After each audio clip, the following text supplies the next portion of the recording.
Good morning.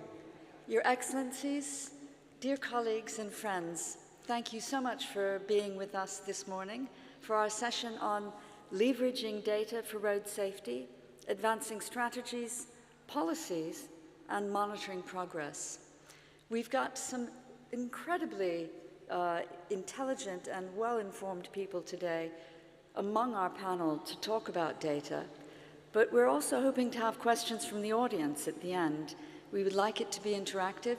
So those of you who are up above, if you'd like to come down, please do. Come forward and we want to hear from you. It's my pleasure to be here today and great honor. And I must introduce myself. My name is Emma McLennan.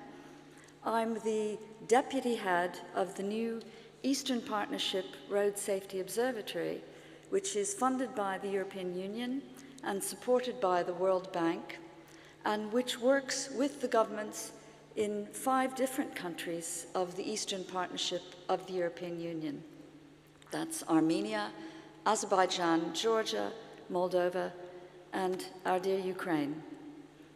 And the purpose of the observatory is to do exactly what it says on the tin, to advance strategies, policies, and monitor progress on road safety. And we're very pleased, although we're new, with the progress we're making already working in these countries. I'd like to say a few things about data. First, we know that once the data is there, then we can know where to address the problems, and then donor agencies can act to build up local capacity. Those are not my words, they're the words of Jamie Leather, the head of transport for the Asian Development Bank, speaking at the FI Foundation launch on Monday this week. And then he said all this, but sadly, data availability on children and adolescents is low. Those are not my words, those are the words of Margie Peden from the George Institute, speaking at the launch of UNICEF's Protecting Young Lives report. There needs to be an improvement in the data, and without that, we cannot find solutions. Those are not my words, they're the words of Dr. Etienne Krug from the World Health Organization, speaking in the opening plenaries. Director General of the UN, Tedros Ghebreyesus, called on us and on governments to build road safety strategies rooted in good data. And Jean Todt challenged us, why not strengthen our data collection everywhere? We heard from the wonderful Sana Kasaune from yours, Youth for Road Safety, and she said, if the data is there, then the solutions are there. Dr. Abdul Bakhani from Johns Hopkins University sadly told us that in many countries the data is lacking and the data quality is poor, and in no country is the data perfect. Dave Cliff of the Global Road Safety Partnership in the session on enforcement said that, and this is really a challenge to all of us, that when we talk about the 1.1 or so million road fatalities globally, much of it is an estimate because some casualties are not being captured. This is what we're going to talk about today. We've got a highly talented panel for you, including Benasser Boulajul, the chair of the African Road Safety Observatory, to whom we owe special thanks for this wonderful event. So I'd like to take a moment to applaud Benasser and all his efforts in bringing this conference together. Now, it's my pleasure, first of all, to call on Dominique Mignot, who's the chair of the International Transport Forum's URTAD group and also professor at the Université Gustave Eiffel in France. Dominique.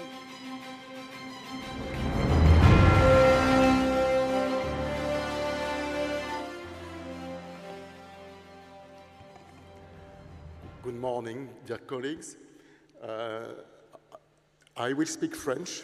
I say it in English for Anglophone colleagues. I will speak French for my speech. Bonjour à tous. Donc je vais faire une introduction à cette session. Même notre collègue Emma a déjà presque dit l'essentiel de ce que je voulais dire. Je vais vous présenter quelques diapositives très vite sur les enjeux. Alors, vous connaissez tous ce graphique hein, qui a été publié dans le dernier rapport de l'OMS et que l'on peut interpréter de différentes manières. De manière très positive, puisqu'on a une tendance qui, effectivement, montre qu'on a une réduction à l'échelle mondiale, et ça, c'est extrêmement positif. Par contre, et là, j'ai repris un graphique préparé par Véronique Feppel pour le dernier rapport de l'IRTAD, qui montre le progrès qui reste à faire si on veut respecter l'objectif de la réduction affiché à l'échelle de la décennie pour la réduction des morts et des blessés. Et on s'aperçoit que pour la grande majorité, donc là on est sur les pays membres de l'IRTAD publiés dans le rapport IRTAD, pour la majorité des pays, nous sommes encore loin de l'objectif et de la tendance. Donc il y a beaucoup de choses à faire. Beaucoup de choses à faire, ça veut dire quoi? Ça veut dire mener des politiques volontaristes pour la sécurité routière et qui s'appuient sur des données. Alors, ce sera quasiment ma dernière diapo. C'est les messages clés que je vais essayer de décliner de différentes manières. Premier message clé, il n'y a pas de bonne politique de sécurité routière sans de bonnes données, sans de bonnes évaluations, sans les moyens de mener à bien ces politiques. Ça, c'est le premier point. Pour cela, il faut agir à l'ensemble des échelles spatiales, à l'échelle nationale, à l'échelle des villes, à l'échelle régionale. Et pour ces éléments d'action à différentes échelles spatiales, les observatoires régionaux, on a une session qui va beaucoup s'articuler sur les expériences des observatoires, ont un rôle fondamental, on aura l'occasion d'y revenir.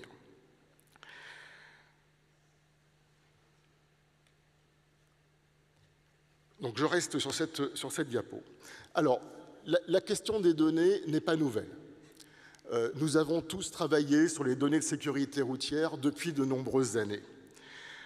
L'objectif premier d'une collecte, c'est la collecte des données. On a tous commencé par collecter le nombre de morts, la mortalité, le nombre de blessés. Compter est quelque chose de fondamental. Bien compter est encore plus fondamental. Pourquoi compter? Alors, je vais prendre juste deux exemples.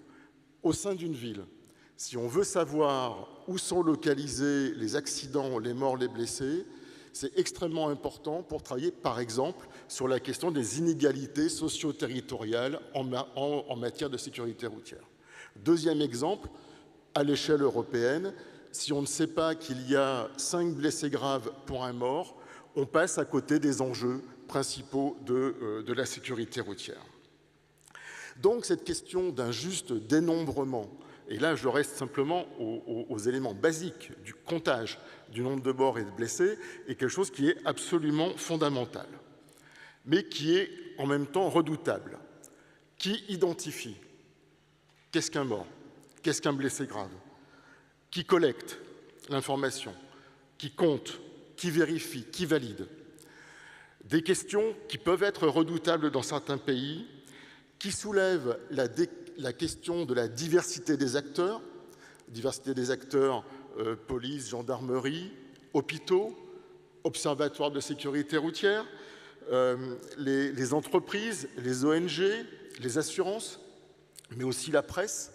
Et on a tous des exemples en tête qui montrent que la presse peut relayer des campagnes de sécurité routière ou, à l'inverse, avoir des effets qui vont avoir tendance à atténuer des campagnes de sécurité routière. À l'échelle internationale, la question de l'harmonisation des données est également posée, parce que quand nous comparons nos données, mesurons-nous la même chose? Et là, on retrouve un rôle important des observatoires. Au niveau du décompte, je reste sur l'aspect des comptes.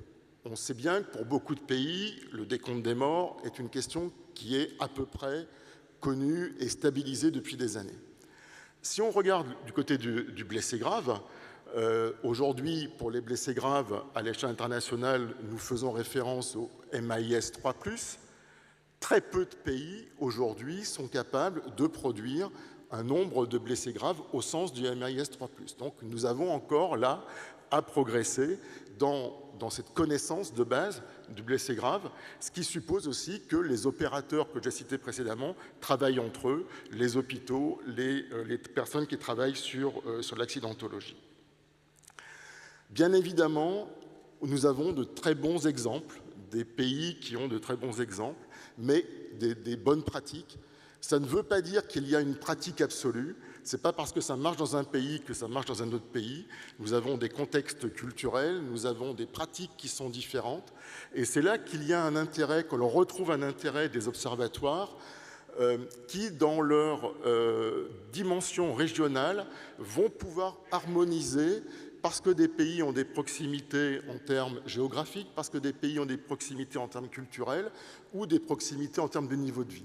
Et là, on va pouvoir effectivement faire des comparaisons et comparer des méthodes. Au-delà du décompte, que je qualifierais de classique des morts et des blessés, on peut aller au-delà. On peut essayer aussi d'aborder la question de ce qu'on appelle les presque accidents. C'est-à-dire, qu'est-ce qui arrive juste avant l'accident? L'objectif n'est pas de se dire comment analyser l'accident, c'est comment éviter l'accident.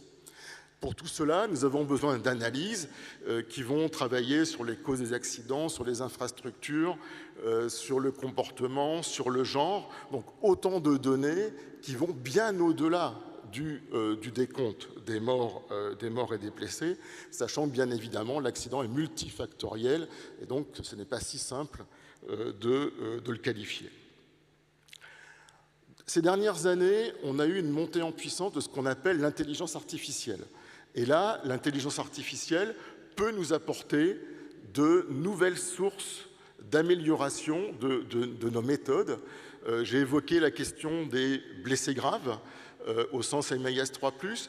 Peut-être que l'intelligence artificielle va nous permettre, en exploitant mieux les données récoltées dans les hôpitaux, d'aller plus rapidement pour le décompte des blessés graves. L'intelligence artificielle pourra nous donner peut-être une meilleure approche du nombre d'accidents, pour revenir à l'aspect comptage, en épluchant la presse locale, par exemple, dans certains pays.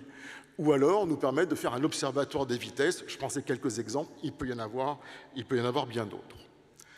Dans les nouveaux enjeux, la question des engins de déplacement personnel, les trottinettes, les e-scooters, nous manquons cruellement de données pour ces nouveaux modes de transport ou de déplacement sur l'exposition.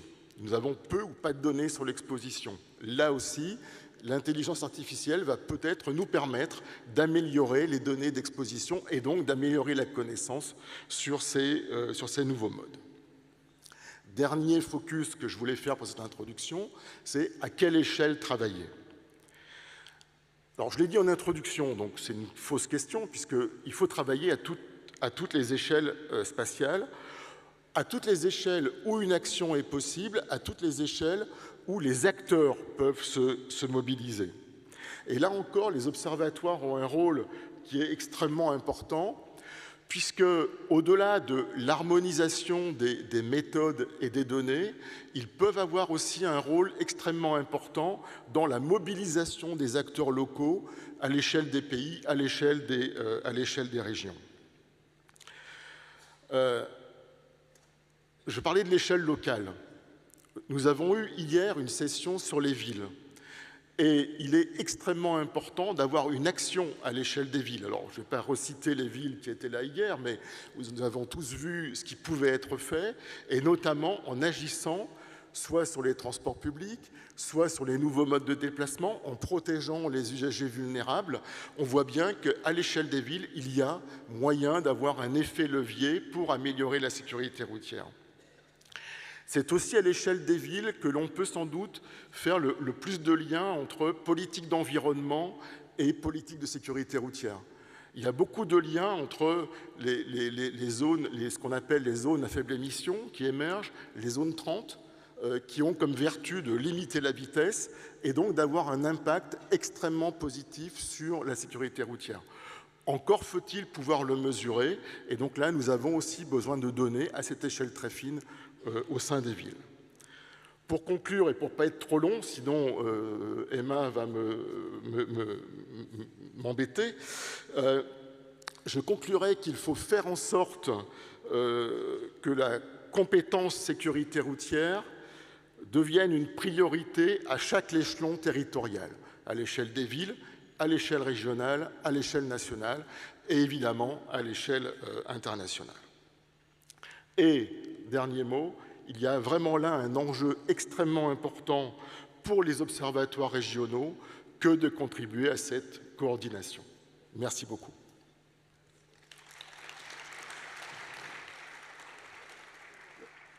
Thank you, Dominic.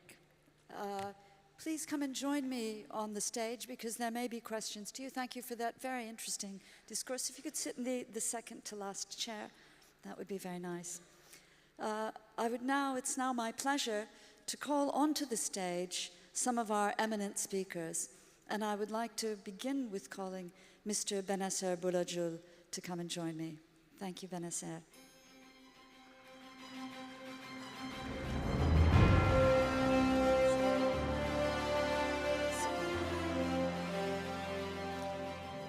And then could I call Mr. Thomas Nerold?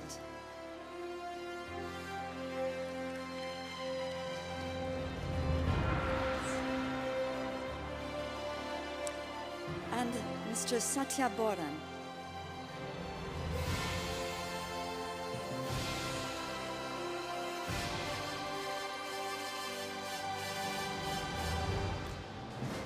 And Joint Secretary Sushil Dakhal.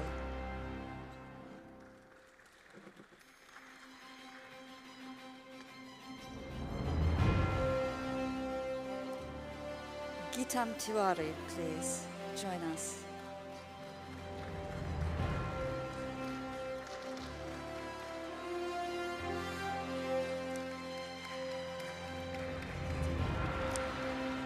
And last but not least, we have Manuel Salan.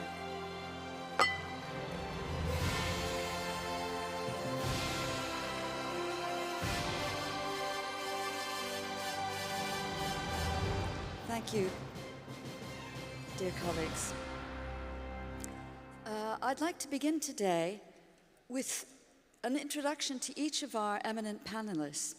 And I'd like to start with Mr. Benasser Boulajul, who everyone knows. He really needs no introduction. But I was hoping, Benasser, if you could maybe say a few words to us, perhaps 2 minutes each, about, in your case, your role in the African Road Safety Observatory, which is so important. Benasser, please. Thank you for moderating this session. Thank you so much for coming here and contributing to the success of this event. So, I will speak in French. Moi, personnellement, je préside le comité de transition de l'Observatoire africain de la sécurité routière. Cet observatoire, c'est un projet sur lequel on travaille maintenant, ça fait plus que 6 ans déjà. Malheureusement, on n'a pas pu encore le mettre en place de manière effective. Mais au niveau de ce comité de transition, donc, on a tenu plusieurs réunions. On a un plan d'action sur lequel on travaille. Et on a fait des formations pour les observatoires, pour les coordonnateurs nationaux des données, donc au niveau des pays africains. Et on a même publié un rapport sur la situation de la sécurité routière au niveau de l'Afrique. Il se trouve qu'au regard c'est-à-dire des conditions légales de l'Union africaine, donc pour que ce projet voie le jour, cet observatoire voie le jour, il faut qu'il y ait la signature de la Charte africaine de la sécurité routière par un minimum de 15 pays. Donc aujourd'hui, on est à 13 pays, il ne reste que 2. Et on a essayé au niveau de cette conférence ministérielle mondiale sur la sécurité routière de faire encore de la mobilisation donc pour les pays, pour qu'on puisse avoir ces deux pays, pour qu'on puisse avoir les deux pays de plus et démarrer effectivement avec un secrétariat, c'est-à-dire physique, stable, opérationnel. Mais ça n'empêche qu'aujourd'hui, on continue à travailler. Donc il nous reste juste ce quota pour qu'on puisse démarrer officiellement. Moi, je pense que l'Observatoire africain de la sécurité routière, c'est un projet qui est très noble, c'est un projet qui est très intéressant. Et il peut être un relais, un véritable relais pour l'Organisation mondiale de la santé pour collecter les données des accidents de la circulation. Moi, personnellement, je vois qu'aujourd'hui, tout le travail qui est effectué par l'OMS pour collecter les données, si on a des observatoires régionaux, donc le rapport de la situation sur la sécurité routière dans le monde élaboré par l'OMS ne peut être qu'une agrégation des données régionales à partir des observatoires au niveau régional. Et je pense que nous, on s'est inscrit dans ce sens dans la mesure où le formulaire de collection des données de la sécurité routière, pratiquement, on a utilisé les mêmes données qui peuvent servir à l'OMS. Et là, également, on a utilisé les mêmes coordonnateurs nationaux des données de la sécurité routière. Moi, je pense que le concept sur lequel on s'est inscrit aujourd'hui, ça peut servir vraiment de modèle pour qui peut être généralisé.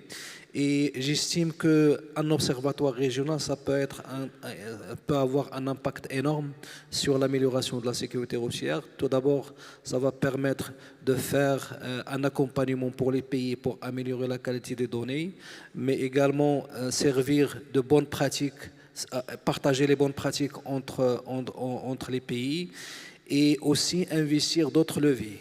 Pour moi, les données à traiter au niveau des observatoires régionaux ne doivent pas se limiter uniquement aux données des accidents de la circulation. Je pense que l'accident n'est que l'émanation d'un dysfonctionnement de tout un système et pour cela, on doit avoir des données pratiquement sur les différents aspects liés à l'accidentalité, notamment les indicateurs comportementaux. Donc moi, je pense que aujourd'hui, on ne va pas attendre parce qu'en fait, les données qui concernent l'accident, c'est déjà trop tard, l'accident, il est déjà là. Mais la qualité des données et les données qu'on doit traiter et les données qu'on doit avoir, ils doivent nous aider, ils doivent aider les planificateurs à élaborer des stratégies.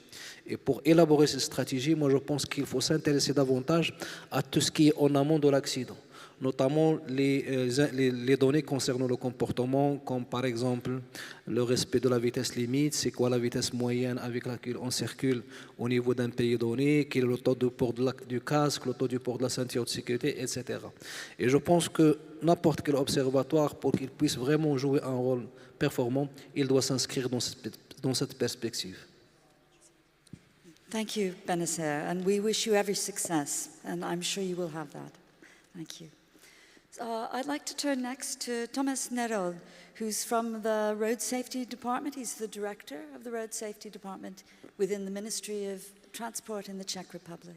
Thomas, could you introduce yourself and say, for a couple of minutes, a bit more about your role and your main objectives and challenges?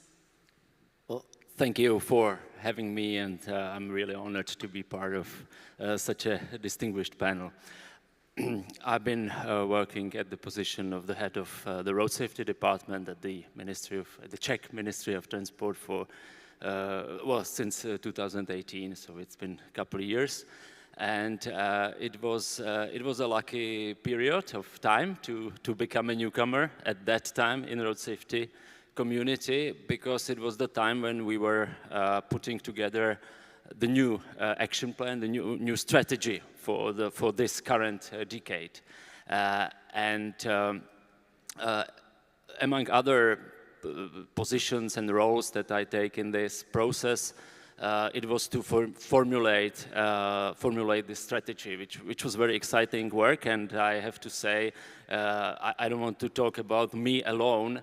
I was very lucky to have a Transport Research Center of the Czech Republic, which is a research institute which has been very active in road safety for many years. Some of you probably know or have some collaboration with this organization. Together with Transport Research Institute, we really put a lot of effort into actually base the new strategic plan on evidence-based, on data analysis, and trying to come up with the clear data. Maybe one message I would like to take, maybe share out of this experience is that there is always, you need to prioritize in road safety and in every strategy. I strongly believe that if we only have the general targets, we have a huge gap between them and the real, the action that actually the measures that actually can change anything in the real life. And data, the role of the data is exactly that they can help you to really target the specific measures, so that you really change something on the road. So actually in the strategy we did a very broad analysis where we used basically 4 sources. The quite widely used police data from investigation, from accident investigation, so the police reports. Then KPIs, collected KPIs, which we have been doing in the Czech Republic for about 10, 15 maybe years actually. So it was even before the European projects started, which are very valuable, and we'll maybe get to the regional collaborations in the baseline and trendline projects. So these data, the KPIs, are really collected on spot, observation of drivers' behavior, helmets wearing, seat belt use, speed of the cars on different types of roads, of alcohol, etc. So all the key KPIs. And we analyzed this as this was the second source. The third source of data we relied on is the in-depth accident analysis, which is done by the Transport Research Center. And we, unfortunately, it's not for the whole country, but we do it in one region, one of our 14 regions. So it's quite a representative area. And we actually, in this accident analysis, in-depth analysis, the team analyzes every accident with injury, even minor injury. So we have very interesting data out of this. So this was the basis for the strategy, and it's also the basis for our monitoring of the strategy. So to close up, not to talk too long for the introduction, sorry for that. I'm also very glad to be part of the high-level group on road safety, which is an EU body, and with some of my colleagues actually present here, we share a lot of valuable experience, and also I work as a secretary of the Intergovernmental Road Safety Council. Thank you. Thank you, Thomas. One thing that I particularly like about Thomas's CV is that not only is he a road safety specialist, he has a background in journalism. And I think we need to communicate, particularly about things like seatbelt wearing and helmets. And it's good to have good communicators. So thank you for that introduction. Now, Satya Boran, I'm delighted to have you here. Satya is the Deputy Director of the Department of Road Traffic Safety in Cambodia. And please, Satya, tell us about your work. Okay, thank you, Emma, for inviting me in this event. It's really important to join, and first of all, I would like to thank you to the Ministry of Land and Logistics and also the WHO for their effort to make this event happen. It's really important for the road safety. And now back to my personal background. I work in the National Road Safety Committees and also a part of the official of the Ministry of Public Works and Transport. And what my role is focused on the road safety audit and also non-road crash data collections. And also involved with the development of the national road safety, development of the national plan for the decade of action of the road safety in Cambodia as well. And I would like to take this opportunity to share with you about what Cambodians have related to the road crash data system. In Cambodia, we do have a national road crash data system called Suivez, which is the data we got from two main sources of data. One is from police, and another one is from health sectors. So this is important for Cambodia to understand the situations of the road crash in Cambodia and to build or to design an action plan how to tackle the problem. And with me, I have the delegate also from Ministry of Interior and the Ministry of Health as well join with me. So I would like to take this opportunity to thank to them, because without their effort, we cannot have those data on place. So I think that's all to share for my first step. Thank you. Thank you very much, Satya. And I know compared to the region where we work with the Eastern Partnership Road Safety Observatory, you have many different challenges than we have. You have many two-wheelers. Helmet wearing is a huge issue, whereas it's an issue everywhere. But I will explore later with you the issue about health data and police data, which we've been hearing about in other sessions as well. So I'd like to now go to Sushil Dakal, who's Joint Secretary in the Ministry of Physical Infrastructure and Transport in Nepal. I'm happy to see so many Nepalese delegates here at this event. I think it's an indication of how important road safety is in Nepal. So I'm looking forward to your introduction. Please, Sushil. Thank you, ma'am, very much. Thank you, the organizer, for this critical platform. I am Sushil Dakal. I am a Joint Secretary in the Ministry of Physical Infrastructure and Transport, Government of Nepal.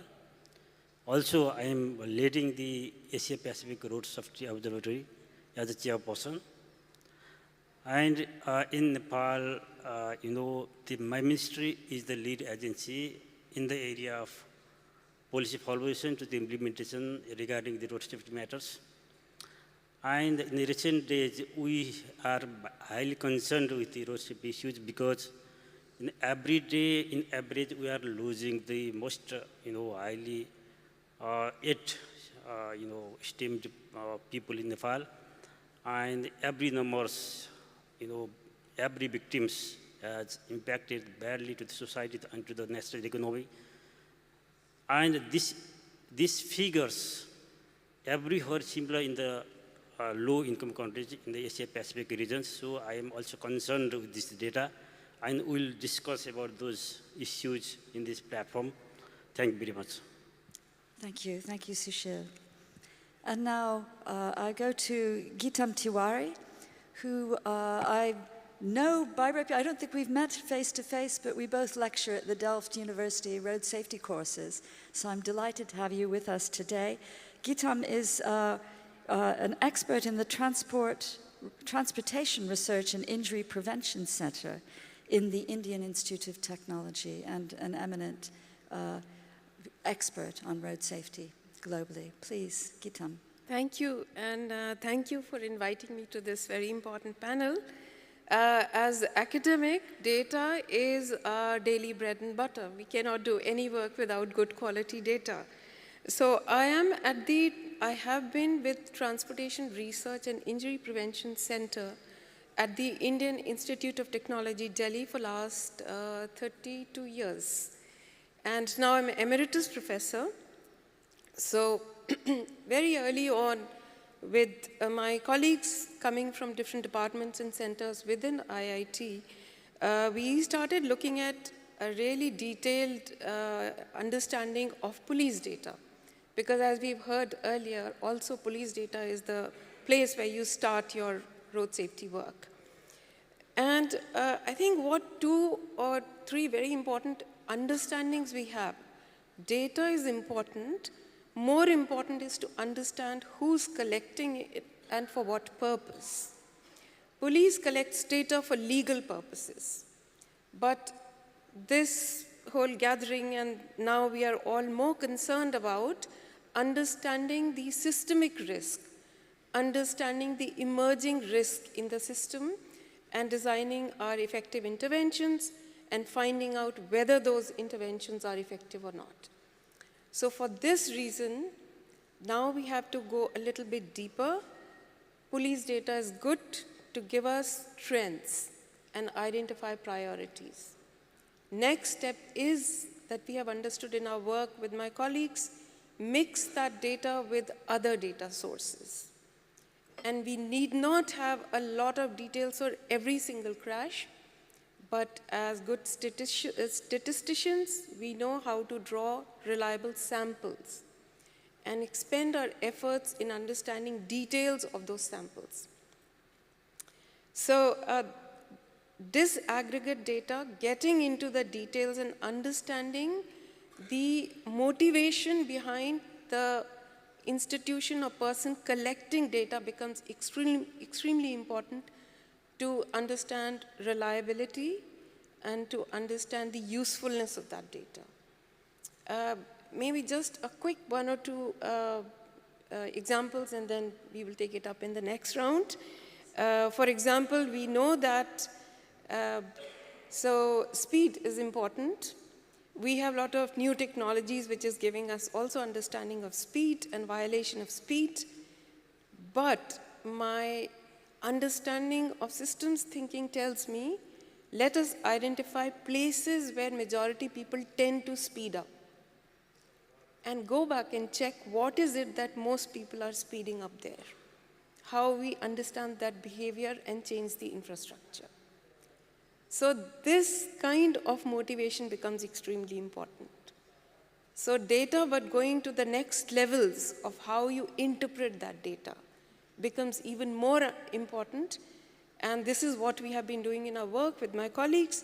And we have been actually looking at national level data published by a ministry, but putting it together by looking at other sources, and we've been publishing it for last 15 years, status of road safety in India.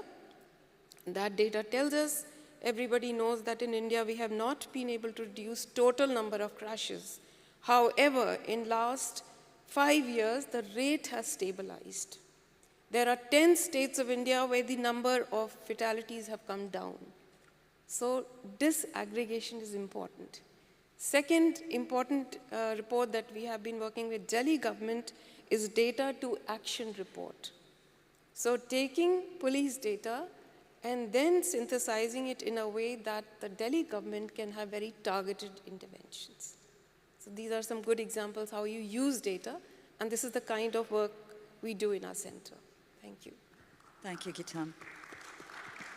I'm so pleased that you mentioned the role of academics in all of this. One of the messages from this event has been the importance of civil society, academia, NGOs in furthering road safety aims. And we mustn't forget that important role, particularly when it comes to KPIs and other areas that are difficult to collect data on. So it's my pleasure to turn now to Manuel Salat, who's the director of the National Road Safety Observatory in France, and also an active member of the IRTAD group. Please, Manuel. Thank you very much, Emma.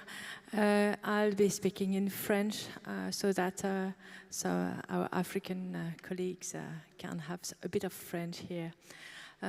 Donc, je suis très honorée d'avoir été conviée à partager mon expérience à la direction de l'Observatoire national et interministériel de sécurité routière. Depuis, ça fait 12 ans que je suis à la tête de l'Observatoire.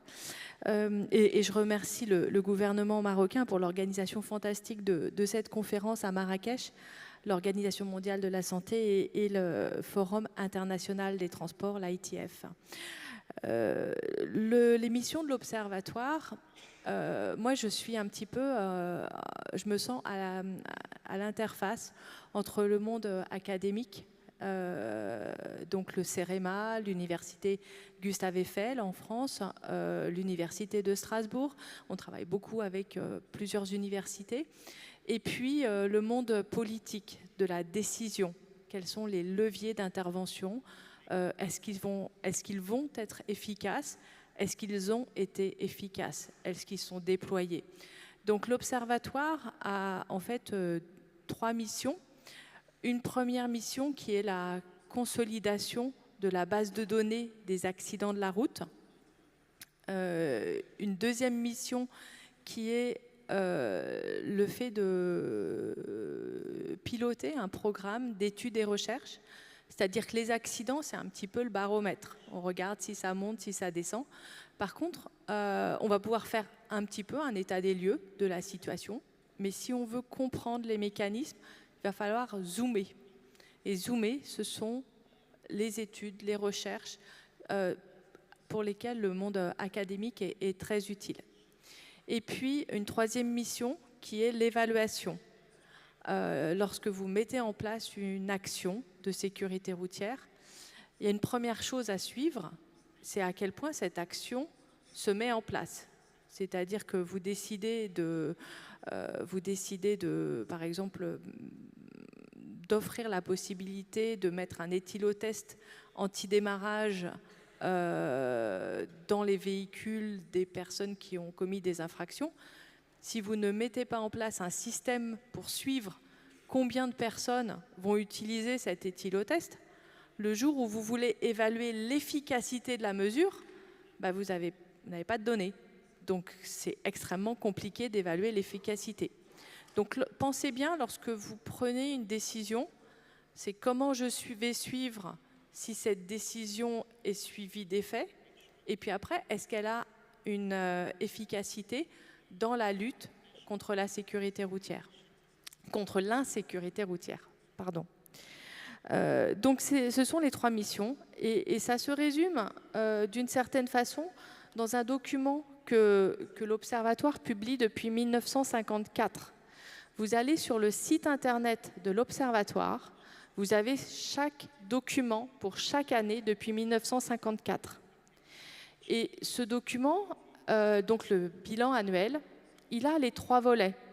Il a le volet analyse de la base de données des accidents de la route de l'année. Il a le volet quelles sont les études qui ont été réalisées, qui sont abouties, qui ont pu justement, qui permettent de mieux connaître les mécanismes des accidents. Et puis le volet évaluation qui est aussi lié aux études pour justement suivre l'action publique et l'efficacité de l'action publique. Et vous voyez aussi que ce bilan, il a évolué depuis 1954. Par exemple, lorsque je suis arrivée, il faisait 700 pages. 700 pages avec beaucoup de tableaux. Et le problème, c'est que pour un décideur politique, lire 700 pages, ce n'est pas possible. Et donc, je l'ai réorganisé, et sur un rythme de 2 pages. Vous voulez savoir quels sont les problèmes des piétons en France, vous avez 2 pages. Les problèmes des cyclistes, vous avez 2 pages. Les problèmes de l'infrastructure, les leviers d'intervention liés à l'infrastructure, vous avez 2 pages. Pourquoi? Parce qu'en France, un représentant local du gouvernement lit 2 pages, un ministre lit 1 page. Et tout au long de l'année, en fait, ce bilan qui nous demande beaucoup d'efforts, il permet de répondre aux questions des journalistes, de répondre aux questions des décideurs, de répondre aux questions du Parlement. Mais aussi, il est diffusé sur tout le territoire français aux associations locales de sécurité routière, tous les acteurs locaux. Donc ça, c'est la diffusion de cette information est extrêmement importante. Je voudrais juste signaler, puisque je sais que le temps nous est compté, un point important concernant les données. Il faut être pragmatique. Il n'y a pas de super bonne qualité de données, personne. En revanche, il faut savoir quelle est la qualité de mes données. Par exemple, en France, on estime qu'il y a 230 000 blessés. Dans la base accident, j'en ai 70 000. Mais est-ce que mes 70 000 sont représentatifs de l'ensemble des accidents ou non? Et il me manque peut-être des typologies d'accidents.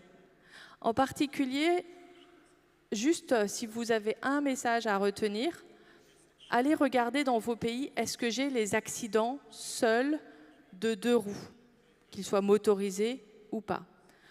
Comme les assurances ne sont pas concernées par ce genre d'accident, c'est souvent ceux pour lesquels vous avez un sous-enregistrement et une méconnaissance.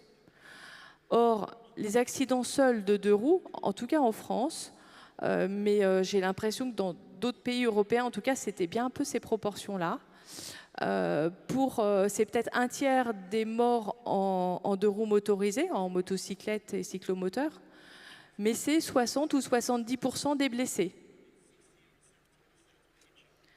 Et les blessés, ça pèse aussi en termes d'efforts sur la société.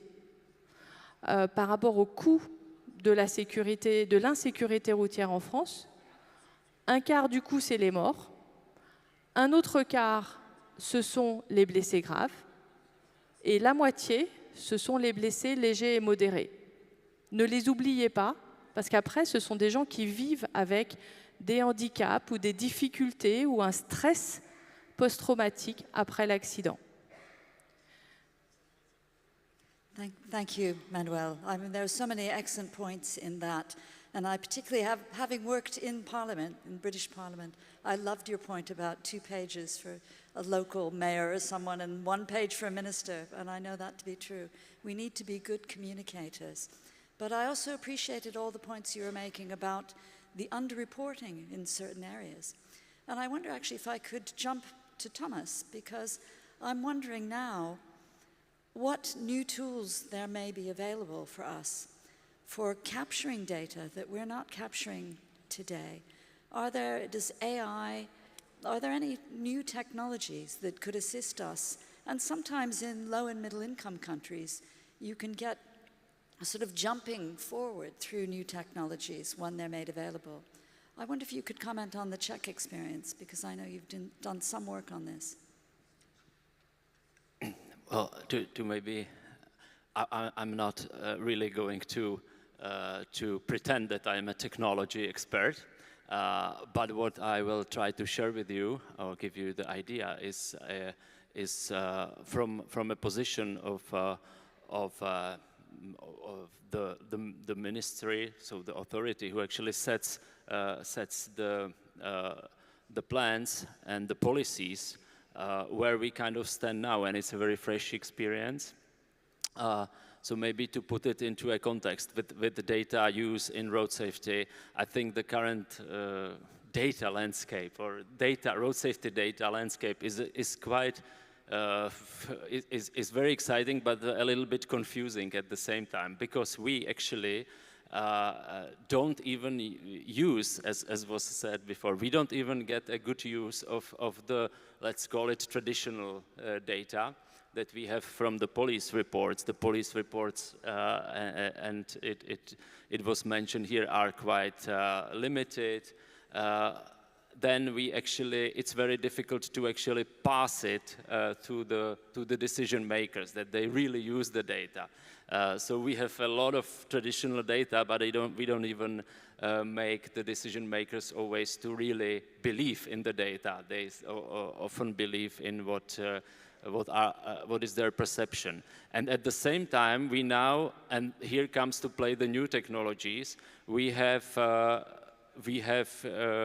options to use the inbuilt systems in the car. So the data from the modern technologies, specifically from the cameras in the car or all the sensors in the car, and these give us a completely new level of data on road safety, and it can actually give us some unparalleled insights.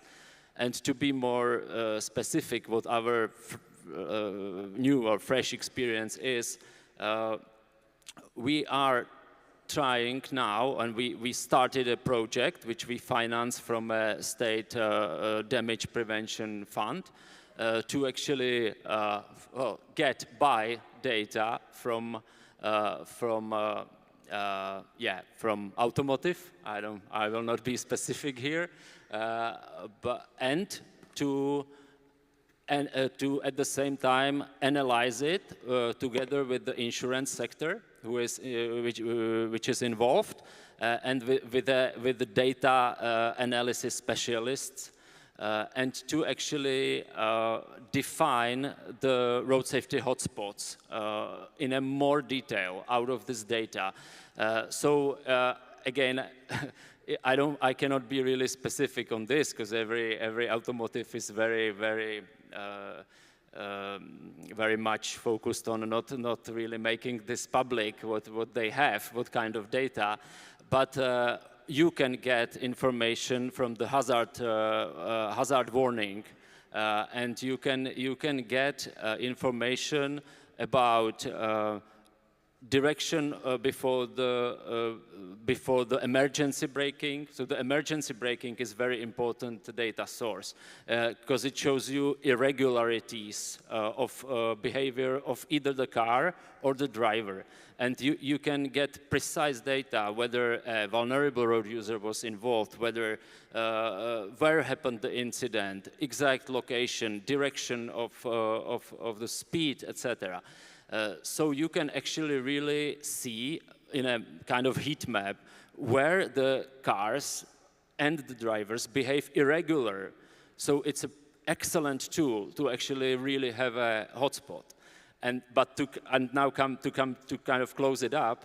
But then what we have found out is that my question was, okay, but this all sounds amazing, but how do we actually get the road safety data? How do we get it out of the automotive, etc.?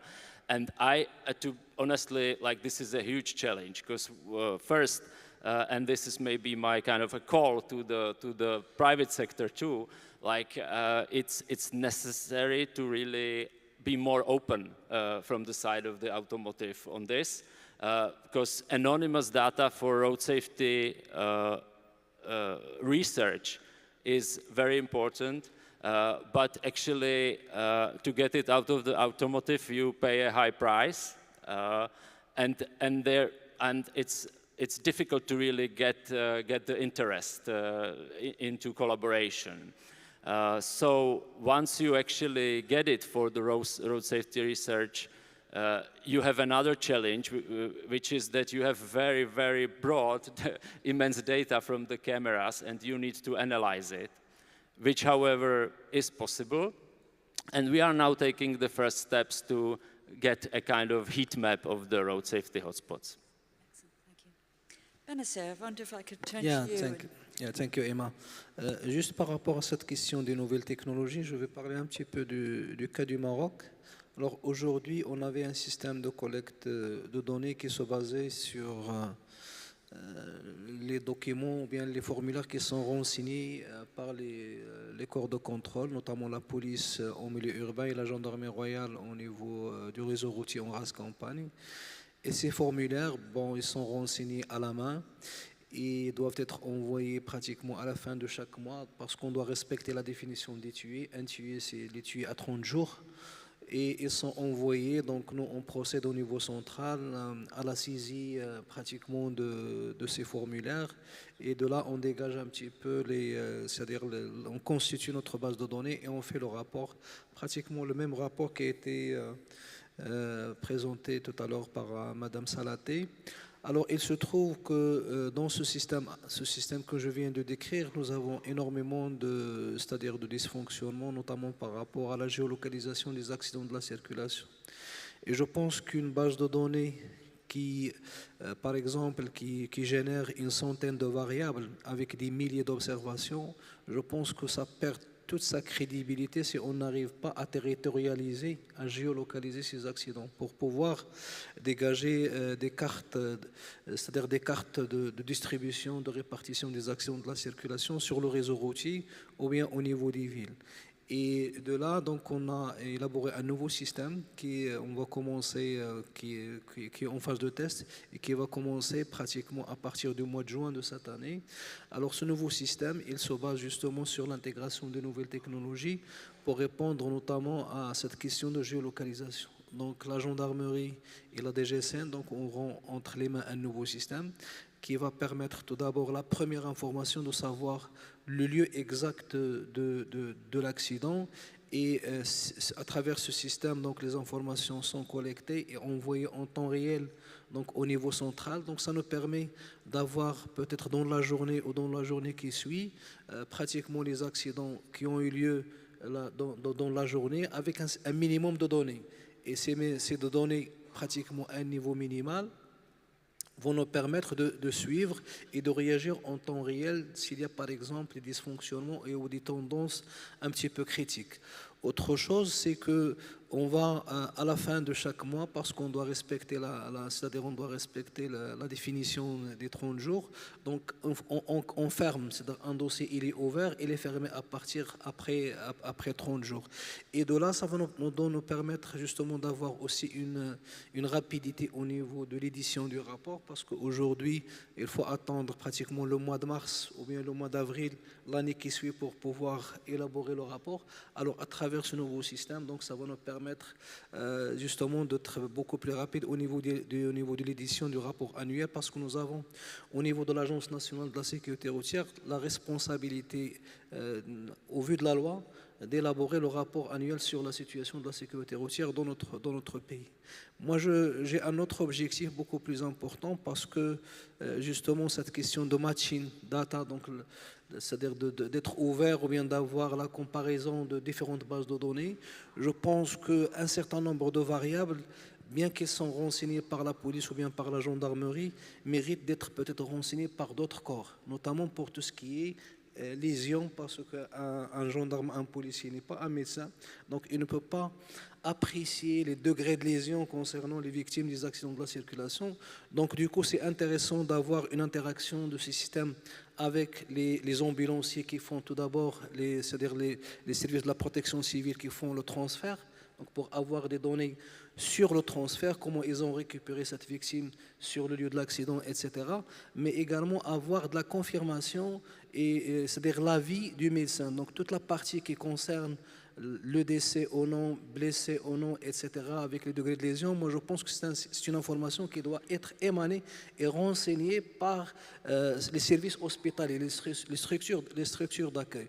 Et je pense aussi que les nouvelles technologies aujourd'hui nous permettent justement d'aller au-delà, parce que ça concerne un petit peu la situation ou bien le rapport annuel sur le nombre d'accidents et le nombre de tués, et avec toutes les caractéristiques, avec toute la typologie qui a été décrite par Manuel.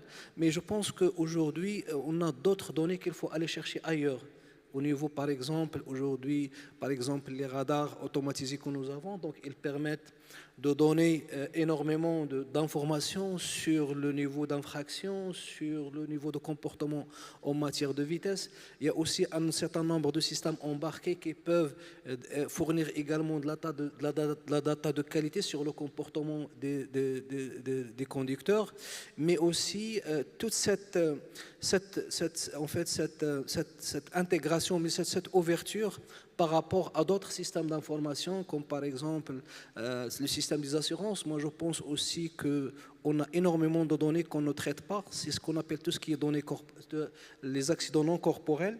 Donc, c'est les accidents avec dégâts matériels, mais c'est des accidents potentiels qui peuvent être des accidents avec dégâts matériels. Et ce sont par milliers, sont beaucoup plus nombreux que les accidents peut-être qui sont renseignés au niveau de la base de données des accidents de la circulation.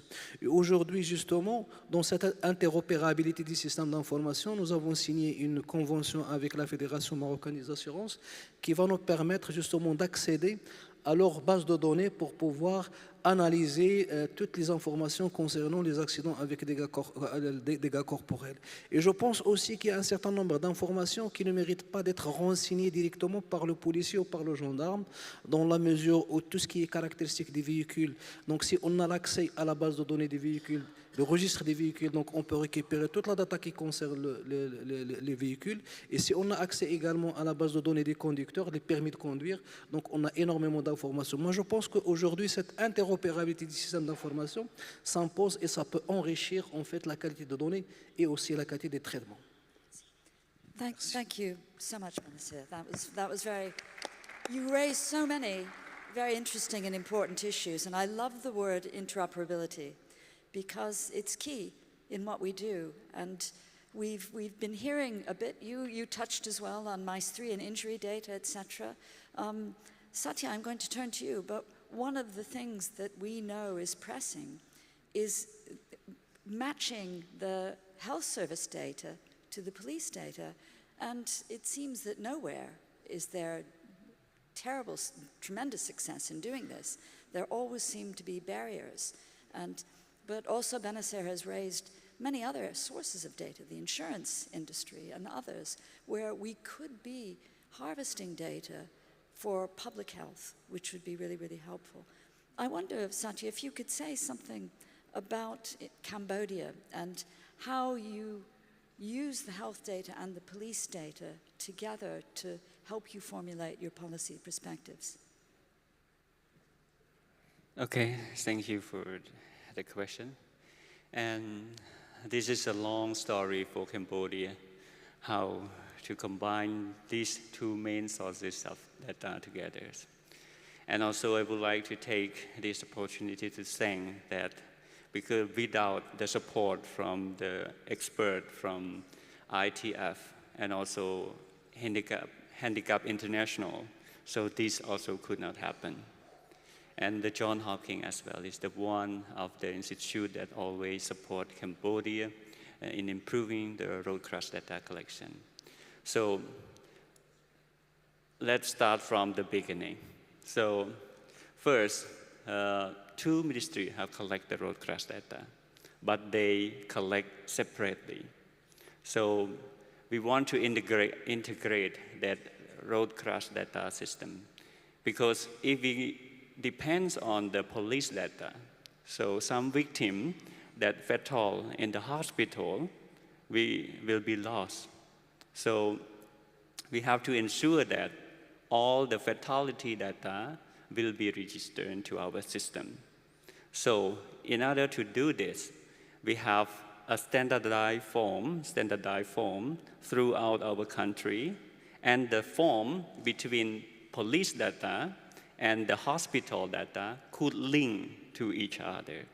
For example, there are some criteria that we could link both data together, such as the name of the victim, date of crash, and the place of crash, and many other criteria that could identify that these two data form is represent to one victim. So this is very important, yes. And also the definition of the data is also important as well. So we follow the WHO guideline, who mentioned what is the definition of the fatality crash, what is the definition of the severe injury crash or slight injury. So we follow all these guidelines or instruction from the international organizations, so it could improve the Cambodian data collection more standard and could compare to other neighboring country, also international country as well. This is also important thing that I hope that all the audience here have already know about this. So thank you. Thank you, Satya. And you raise a very, very important point about comparing with other countries and sharing data. And actually, I'd like to turn to Sushil to discuss this a bit more. What do you think the role could be for government and for other public authorities and civil society as well to promote the sharing of data between different agencies, but also from one country to another. And those of you who are in observatories, what role could observatories play in doing this too? Please. Thank you very much. Yeah. Our data, the challenges in the data, mainly the fragmented data, inconsistency in the data, and inaccessibility in the data. These are the major problems associated with the data. In Nepal also, we are facing these three problems. Similarly, if you see the current data published by the Asia Pacific Road Safety Observatory and by the WHO, let me highlight some few data. The global status report, mentioned that more than 92% of the fatalities in the road accident, the weightage goes to the low and middle income countries. Only 60% of the global fleet of the vehicles are in these regions. Only 10% of the paved roads are there. Out of 10 accidents, 9 happens in those low and income countries. The economic loss is around 3 to 5% of the national GDP.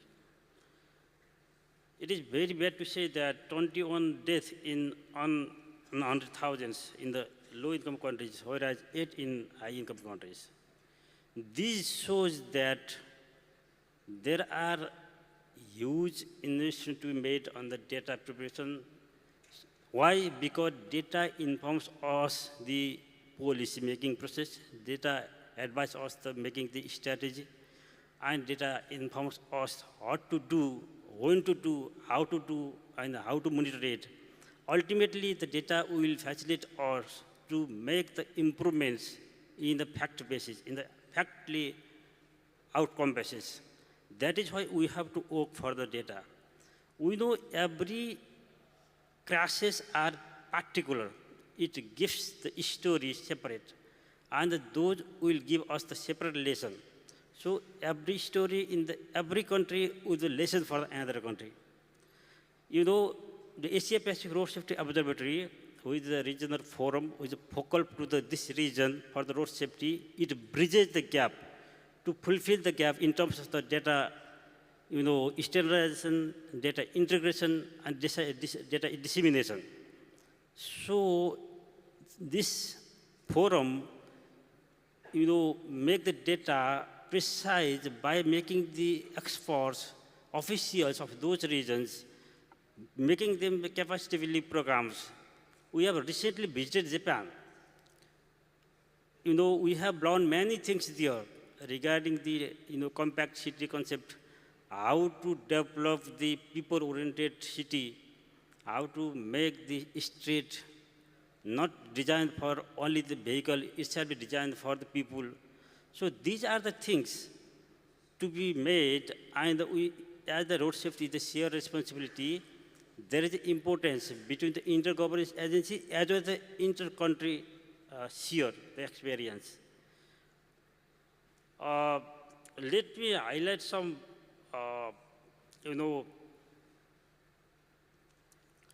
recent data currently published by the Asia Pacific Road Safety Observatory. The road fatalities in the Asia Pacific region fallen only 11% since 2010. 67% of countries of the region have reduced road fatalities, but only 8 have achieved around 30% or more. And the only low income countries, there is only 4% decline in the road fatality. This shows there are some things to be done. Yes? It demands some interventions. And there is a need of some intervention, there is need of some improvement. And the Asia Pacific Road Safety Observatory, and like such observatories shall be there, who support the member countries. What is the gap? How to attack on those gaps? How to bridge the gap? So there is the importance, there is the necessity. Thank you. Thank you, Sushil. And I think that a country like Nepal, the East, I'm the Director General of East. We work in 15 countries in Central Asia, Eastern Europe, South Caucasus, Balkans. Many of the countries where we work are very mountainous and suffer from natural disasters. So while we can compare data internationally, in some senses there's no equivalence. How do you get quickly to the scene of a crash in a very high, remote mountain region where there's poor telephone communication? And yet we've heard from Jamie Leather, these are the countries that need the most help. Jamie Leather has said, if you give us the data, we can help. But those are the countries where data collection is hardest as well. So I think there's a role for all of us, academics, observatories, and actually I'd like to have just 2 quick answers from Gitam and from Manuel, because it would be nice to take 1 or 2 questions from the audience before closing. First, Gitam, could I ask you really about the role that academics can play and research institutes can play in ensuring that the data gets out there and is used to support strategies and is used to support also donor assistance where it's needed? I would say an extremely important role, because understanding the data is what comes from academic understanding. And couple of, again, quick examples. So data linkage, everybody has talked about, it's important. We need to make use of insurance data, health sector data, police data. But as academics, and because we get into a depth of who's collecting and why, we understand that insurance data, at least in India, I know, will not give us good information about whether the person was wearing a helmet or seatbelt or alcohol. The reason is that if they did not, then they will not get insurance compensation. So it's extremely important to understand these underlying things, and once you unpack this and then prepare these couple of short briefs for policymakers. In my country, the priority is pedestrians and motorized two-wheelers, number 1. Now with GPS locations have become much easier to identify. There is also a little bit of a trick, but anyway. So I can say these are the places where motorized two-wheelers are getting involved in fatal crashes. This is where motorized two-wheelers are hitting pedestrians. Unless we get into this kind of level of detail, policymakers would not know what to do about infrastructure, also enforcement. Because with very good, and with new technologies we have with us, we have videos, we can do quick analysis of videos, percentage of people wearing helmets, non-compliance, etc. Then the policymakers, we can tell them, this is where you need to have targeted intervention. And then the next level of academic role is basically to go back after a few years and evaluate. What is the effectiveness of this measure? So I think this is important. Thank you, Gitam. Manuel, could you talk about observatories?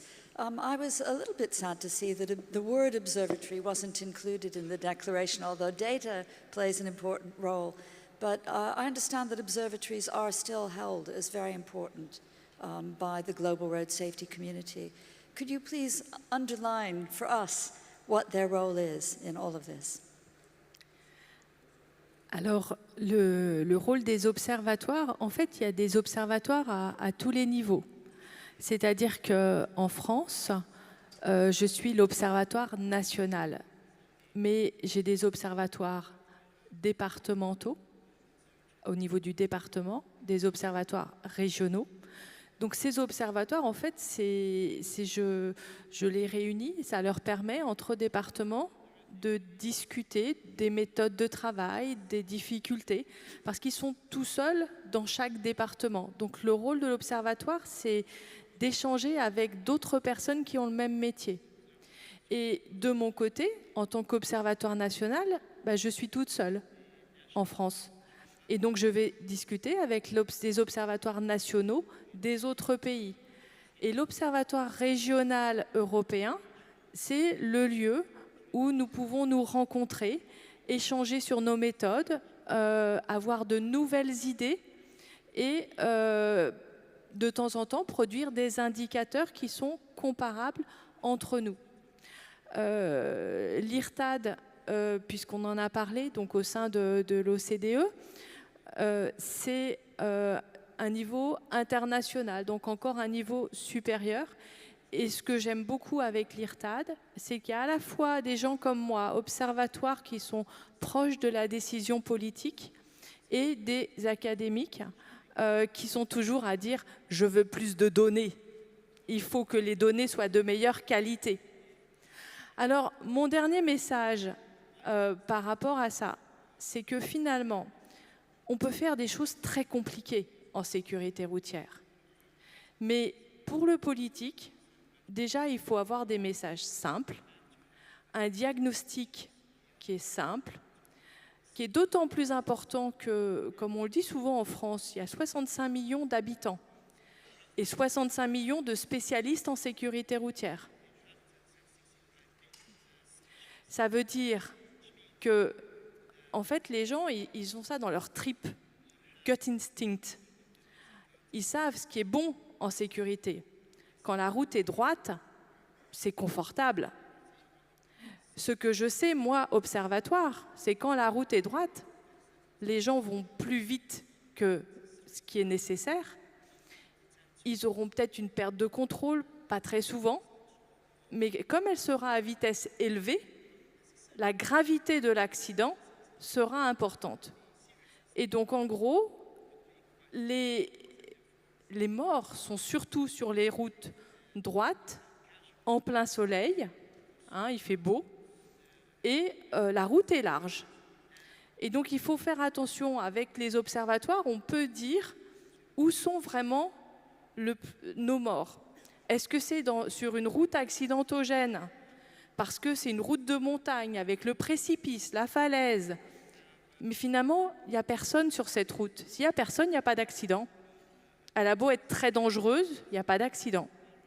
Si la route est large, en plaine, et il y a beaucoup de trafic, en termes de risque, le risque est moins élevé. Mais pour vos chiffres, pour votre impact en matière d'insécurité, en matière de morts, de blessés, vous l'aurez là où il y a beaucoup de monde, beaucoup d'interactions. Et l'observatoire, c'est lui qui va vous dire ça. Merci. Thank you, Manuel. Now, I know that, thank you all. I must thank all of our eminent panel. I'm not sure if we have to rush out. Do we have time for one question from the audience or two? Would that be possible? Are there people who would like to ask any questions of our panel? Oops, excuse me. No? Well, in that case, then I want to thank all of you for your attention. I hope that, like me, that you found it really very, very... I could stay here another 3 hours, actually, and question all of you and learn a lot. But I want to thank you all, and let's have a round of applause for our really excellent experts here.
Ladies and gentlemen, please give a warm welcome to our stunning Master of Ceremony, Nabila Kilani.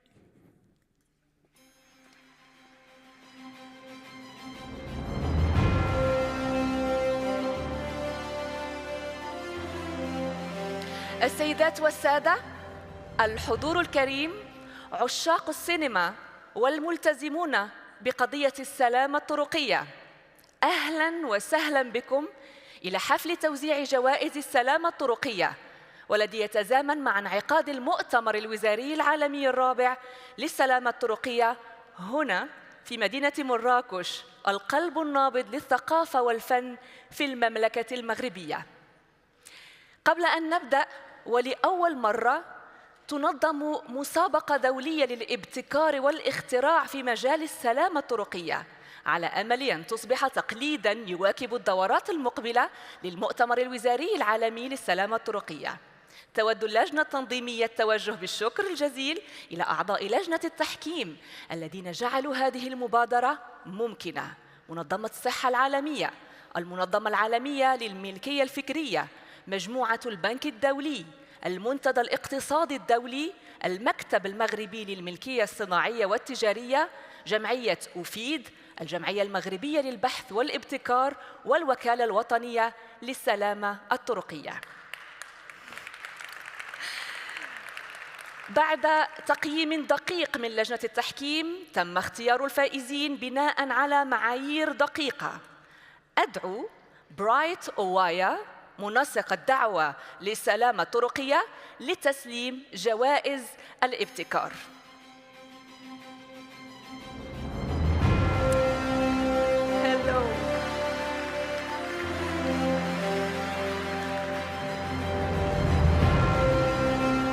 إذن كل فائز سندعوه للصعود إلى المنصة لاستلام جائزته، ونبتدئ بجائزة المشروع الواعد. All right. In the most promising project award, the winner is Deval Darren, United Kingdom, the project AI-powered road safety enhancement. Congratulations to Darren Deval من المملكة المتحدة. هنيئاً. Congratulations.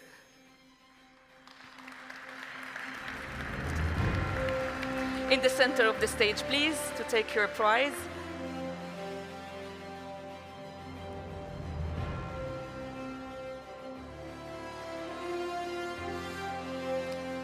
تحت تصفيقاتكم. شكراً. Congratulations again. Thank you.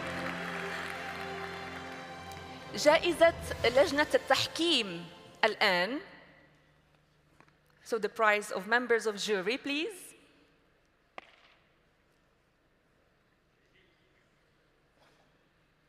Can we just discover? Can she has her envelope? Yes, it's coming. So, all good.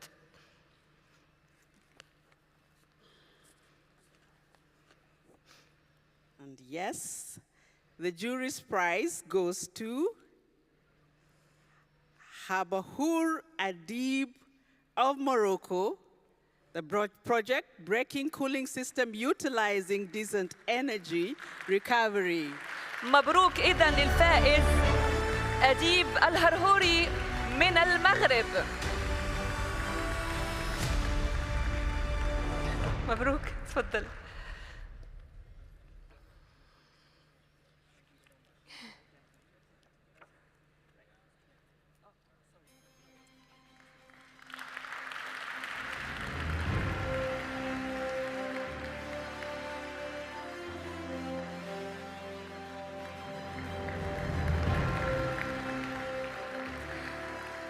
أما الآن فسنمر إلى المركز الثالث.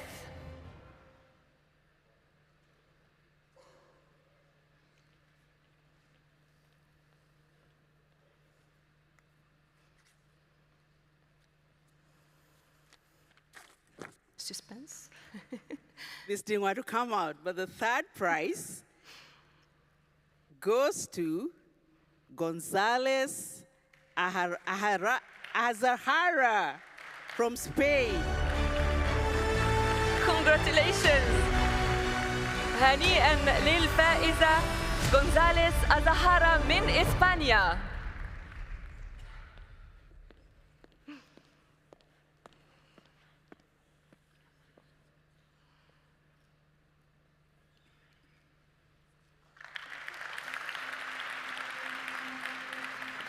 برافو.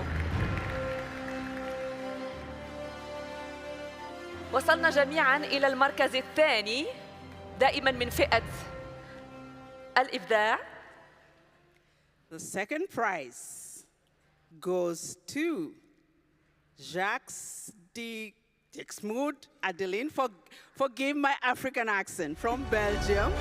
Congratulations وهنيئاً للفائز جاك Dixmude Alain de la Belgique.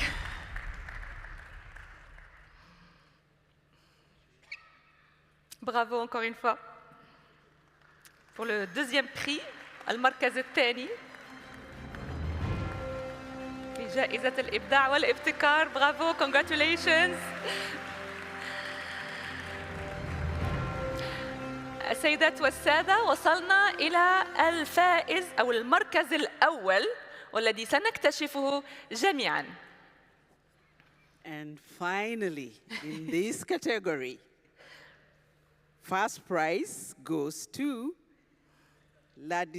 Ladisi El Mehdi from Morocco. Yes.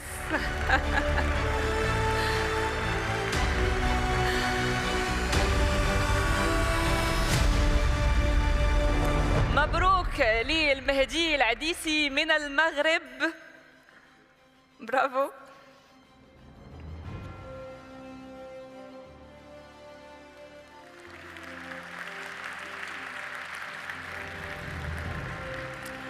مبروك عليك. Thank you very much for being with us this morning. شكراً جزيلاً لوجودك معنا.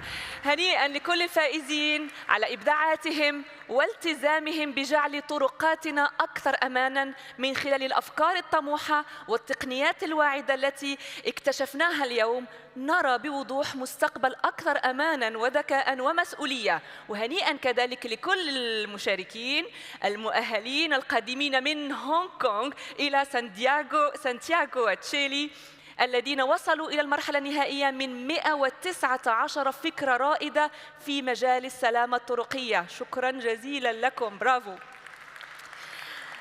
أما الآن أيها السيدات والسادة نمر إلى فقرة احتفالية أخرى من يومنا هذا تكرم المتميزين في مجال السينما المتعلقة بالسلامة الطرقية الذين استخدموا قوة الصورة لإيصال رسائل مؤثرة تحث على تغيير السلوكيات. هذا المهرجان هو في دورته العاشرة، ليس مجرد منصة فنية بل هو رسالة للعالم أجمع بأن السينما يمكن أن تكون أداة قوية لنشر الوعي وإنقاذ الأرواح. فمن خلال الأفلام نستطيع أن نروي قصصاً، أن نكتشف حقائق وأن نغير سلوكاً، لأن كل مشهد هو لقطة وكل حوار يمكن أن يكون بداية لحياة أكثر أماناً لنا وللأجيال القادمة. دون أن أطيل عليكم أدعو مدير هذا المهرجان السيد روبير تروتان للانضمام إلي. Monsieur Robert Trottin.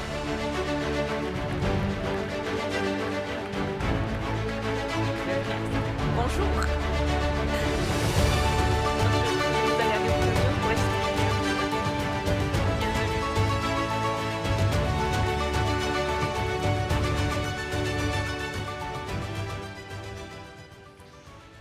Messieurs les ministres, messieurs les ambassadeurs, chers amis de la sécurité routière, comme vous le constatez, je vais parler en français. Je pourrais parler en anglais, je pourrais parler en arabe, je pourrais parler en wolof, je pourrais parler en espagnol, tout langage par lesquels ont été communiqués les messages de sécurité routière. Mais vous comprendrez sans doute bien mieux si je parle en français. Et rassurez-vous, je ne parle qu'une minute. Je veux surtout témoigner de la qualité du festival, de la qualité des 70 films que le jury a visionnés, de la qualité du travail des membres du jury présidé par Madame Luciana Iorio, qui est présidente du Forum mondial de la sécurité routière, et de la qualité des lauréats. Les lauréats qui vont être présentés successivement, tout d'abord par les films qui ont le mieux valorisé les objectifs de développement durable des Nations Unies, puis les films qui ont été considérés par le jury comme les plus de nature à rayonner sur les 5 régions des Nations Unies, la région Afrique, la région Asie-Pacifique, la région Asie occidentale, la région Latine-Amérique et la région Europe, États-Unis, Canada. Puis, les films seront valorisés, primés par leur efficacité en matière d'action de sécurité routière, que ce soit la communication locale, que ce soit l'éducation, l'action de prévention des risques routiers dans les milieux professionnels, et aussi, et peut-être surtout, les films produits par les jeunes et pour les jeunes. Et enfin, comme dans tout festival qui se respecte, nous avons les meilleurs films en termes d'évaluation par le jury. Les films qui ont été le plus efficaces pour les internautes. Et le film qui a gagné a recueilli plus de 3000 likes entre avant-hier et hier. Wow. Ce qui montre l'efficacité des films de sécurité routière lorsqu'ils sont diffusés sur les réseaux sociaux. Puis le film qui a été le plus valorisé par l'appréciation du public. Et enfin, les 2 films les plus importants, le prix du jury et le Grand Prix. Et ainsi se terminera la séance de célébration des prix du Festival mondial du film de sécurité routière, dont c'est la 10e édition, dont c'est la 2e édition à Marrakech, après le festival de 2010. Mais je dirais très simplement, c'est la meilleure que nous ayons vécue, compte tenu du contexte et de l'accueil de l'ensemble des autorités marocaines. Super. Merci. Merci. Merci. شكرا للسيد روبرت خوتان مدير المهرجان. أما الآن حان وقت اللحظة المنتظرة، لحظة تكريم الفائزين، هؤلاء المبدعون الذين نجحوا في الجمع بين الإبداع الفني والرسالة التوعوية في مجال السلامة الطرقية. نبتدئ بفئة أهداف التنمية المستدامة، وهنا تنضم لي السيدة مولي ستونمان مديرة المشاريع والشراكات في يورز. أهلاً وسهلاً بك. Welcome, Mrs. Molly.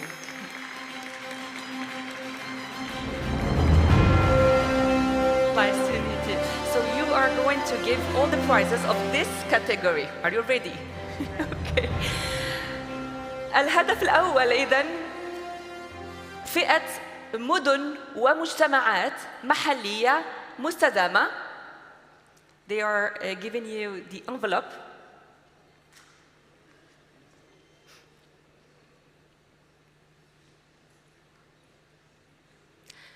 Il me semblerait que M. Tretin l'a prise avec lui. Voilà, donc ça vient de ce côté-là.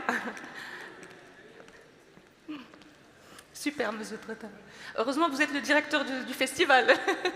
Vous savez déjà les résultats. Voilà, donc I'll give you this. This is the name of the first winner of this category that we are going to discover all together. You can go for that. It is my honor to announce, in the category of Sustainable Development Goals trophies, Sustainable Cities and Communities, the prize goes to the Alliance of NGO Safer Cycling Shared Space. واو. إذن الفيلم تحالف المنظمات غير الحكومية ركوب الدراجات الآمن في المساحات المشتركة.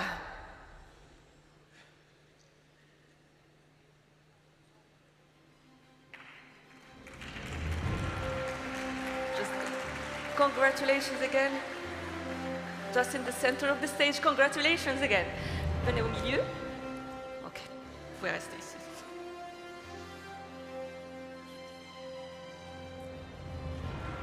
Bravo.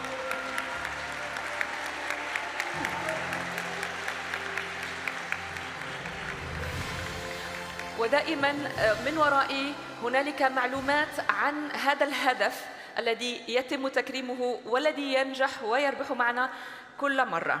الهدف الثاني الآن, then same, you will go to the podium and then have the second winner for today.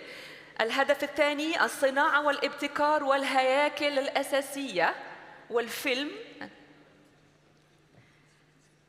The next winner of Sustainable Development Goals Trophy goes to Industry, Innovation and Infrastructure from France, Intervention Encore. Bravo! Congratulations! الفيلم هو تدخل قيد التنفيذ من فرنسا. In the center of the stage, please, in the middle.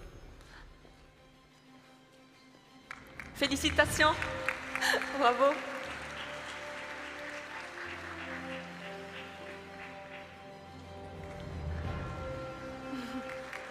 Bravo. Congratulations again.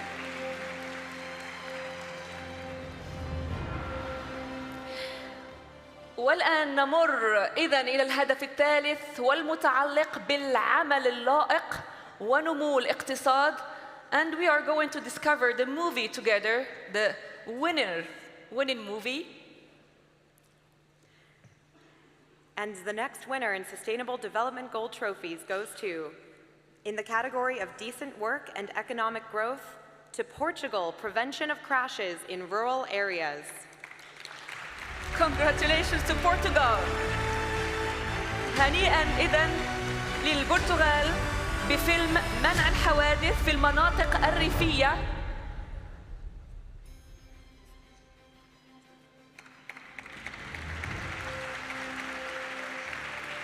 Congratulations.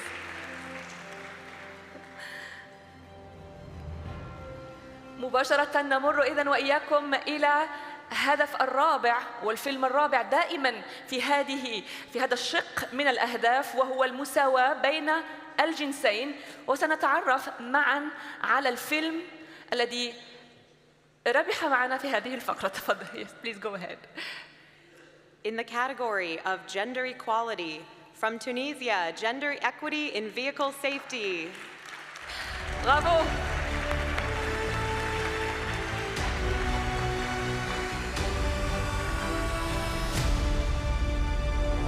إذن الفيلم المساواة بين الجنسين في سلامة المركبات من البلد تونس.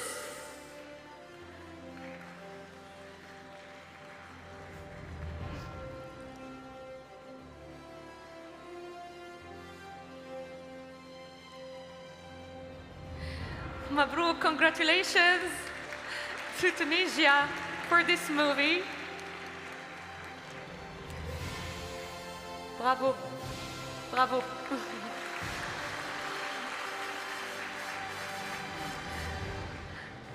الهدف الخامس سيتعلق بالتعليم الجيد، وسنكتشف معا الفيلم الرابح في هذا السياق.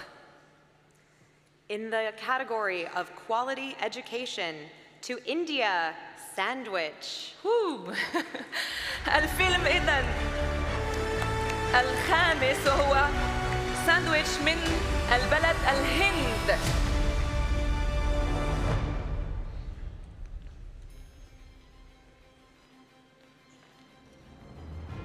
Congratulations to India. برافو. الهدف الأخير في هذا الشق والسادس والمتعلق بالصحة الجيدة والرفاهية، وسنكتشف الفيلم الرابح معا فوراً. In the category of good health and well-being, to Switzerland, emergency call, every second counts. Congratulations! مبروك لسويسرا بنداء الطوارئ كل ثانية تحتسب. Bravo, congratulations.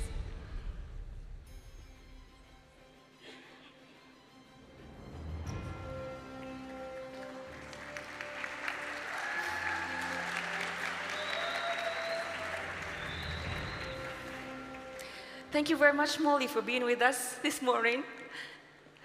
وسنمر معكم الآن إلى فئة أخرى، وطبعاً لا يفوتنا التنويه والشكر لكل المشاركين الذين شاركوا في هذه الفئة الرائعة، الأهداف المتعلقة بالتنمية المستدامة. إذن فئة أخرى تنطلق الآن دائماً من مهرجاننا السينمائي المتعلق بالسلامة الطرقية، وهي فئة الجوائز الإقليمية للأمم المتحدة. ولتسليم جوائز هذه الفئة أدعو السيدة نوال المتوكل الوزيرة السابقة والبطلة الأولمبية لكي تنضم لي لتسليم الجوائز.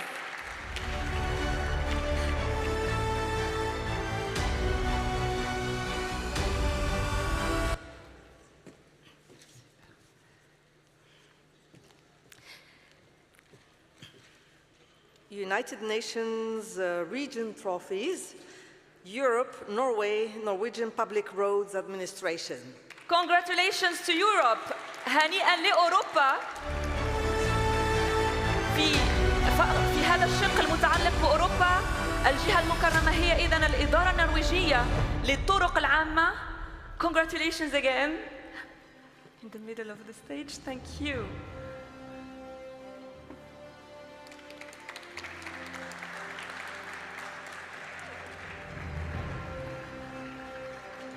Congratulations. Oui, bien sûr, toute la catégorie. أما في غرب آسيا فالجهة المكرمة ستكون Asia Pacific, Australia, React. React.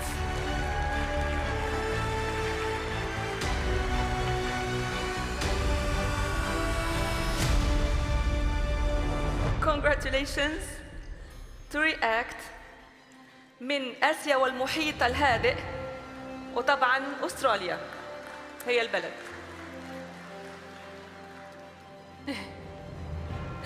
Congratulations.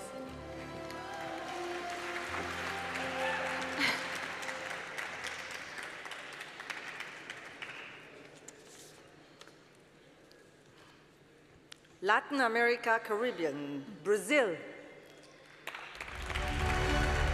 أمريكا اللاتينية والكاريبي. إذن الفائز هو البرازيل.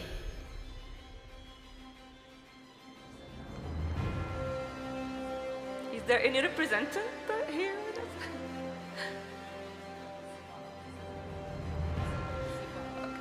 بما أن لا أحد هنا معنا من البرازيل، فهل معنا سفير؟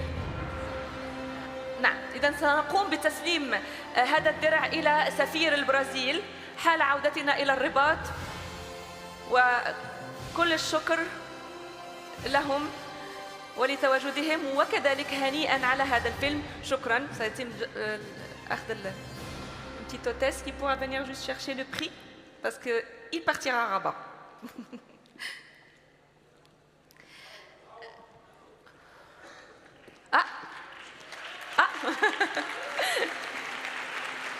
Where was Brazil then? Welcome.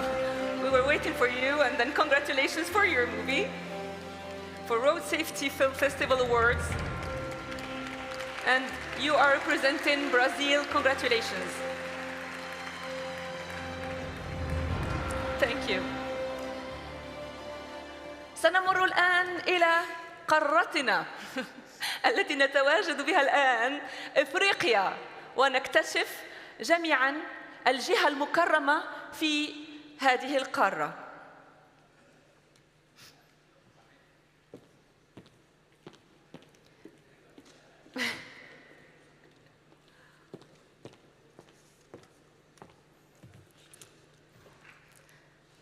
Suspense? I don't have Africa. You don't have Africa? I need Africa. Okay. So, Madame Nawal Mutawakkil, I have everything. Africa, Narsa.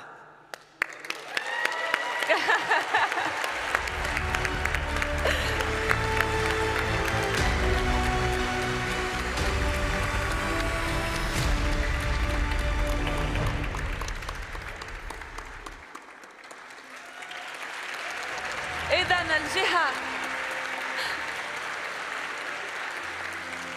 مبروك congratulations شكرا جزيلا شكرا لبطلة المغرب الرائعة نوال متوكل شكرا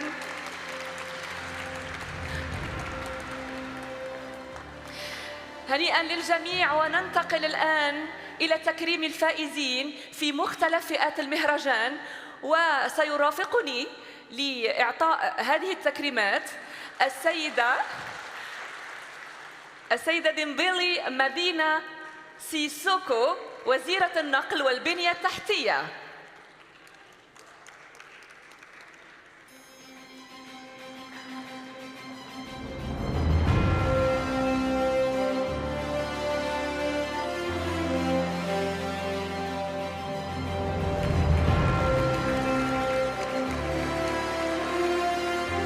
Welcome. Please take a seat.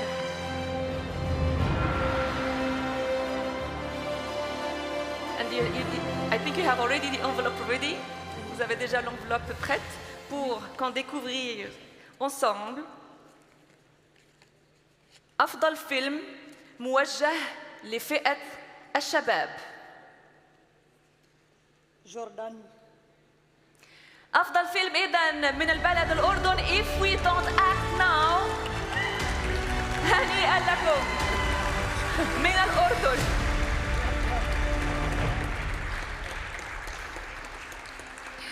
مبروك congratulations. أهلا مبروك.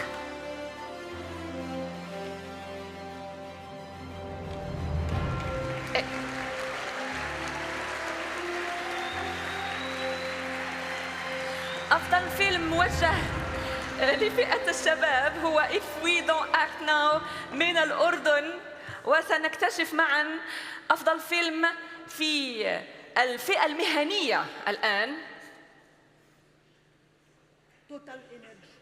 Total Energy Safe Driver هو الفيلم. هنيئا لكم.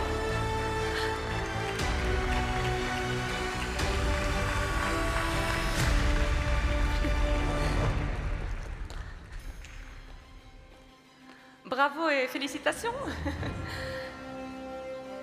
إذن هذا هو أفضل فيلم في الفئة المهنية والفائز Total Energy Safe Driver.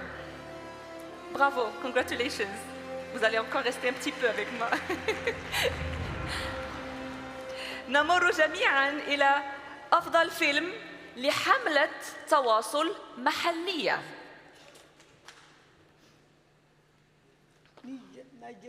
نيجيريا من البلد نيجيريا وكيب رود سيف ديمان هو الفيلم. مبروك.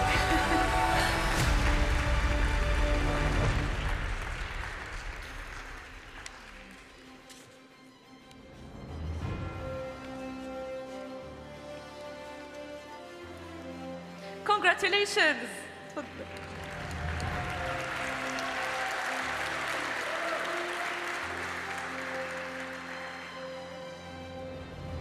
Bravo. Mabruk. Good job. Thank you. We still have one.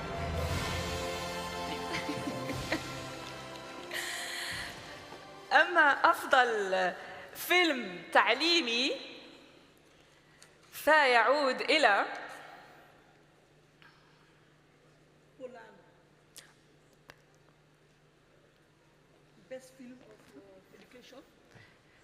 Best Film of Education Poland Safe Senior من بولندا. مبروك. Congratulations to Poland for Safe Senior, the movie winning in this category.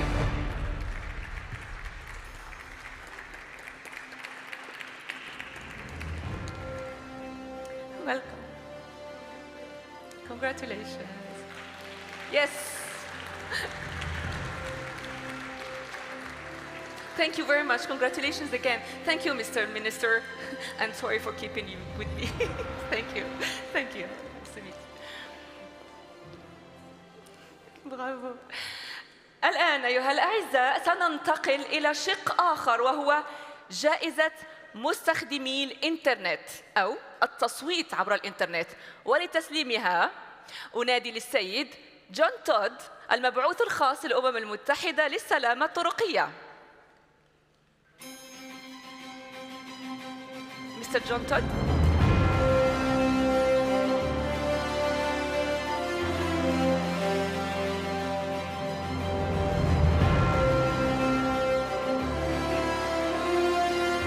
Good morning.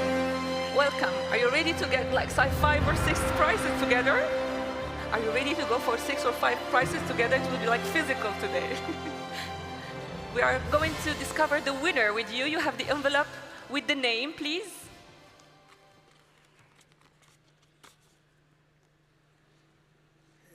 Internet Users Prize with online voting to Nigeria.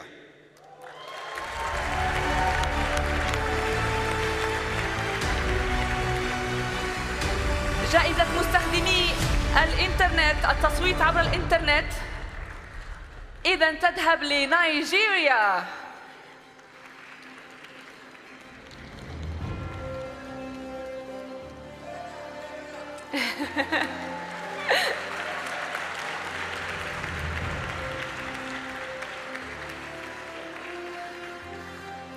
Congratulations again to Nigeria. Thank you very much. Yes. Bravo. Thank you very much, Mr. Todd, to keep it with me. Thank you.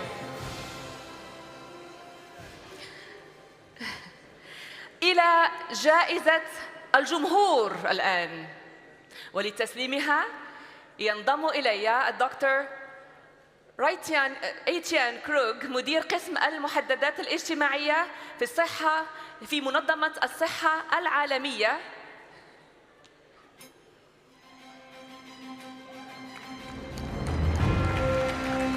It's one prize. One only. Please.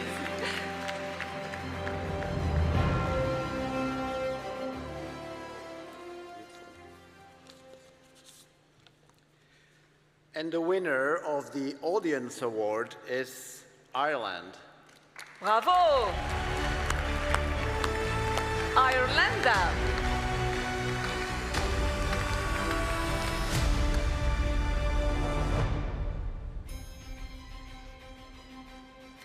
دائما في إطار جائزة الجمهور من أيرلندا. Are they just leaving or like coming next to me? I have no idea. Okay, not Ireland. Here, perfect.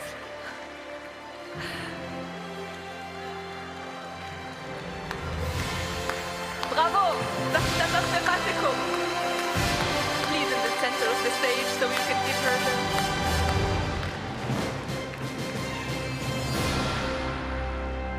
جائزة الجمهور. Wow, congratulations to Ireland. Thank you very much.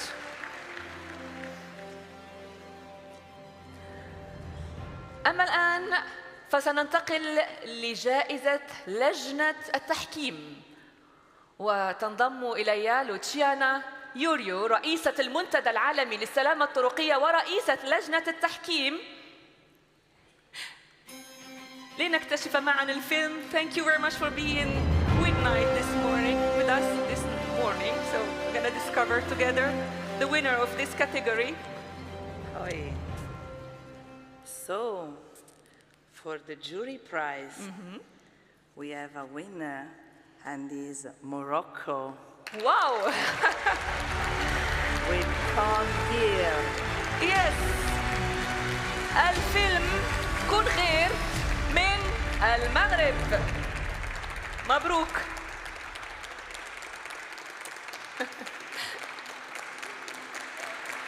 برافو.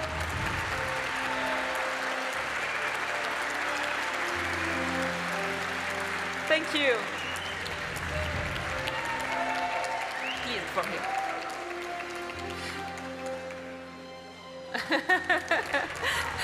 مبروك.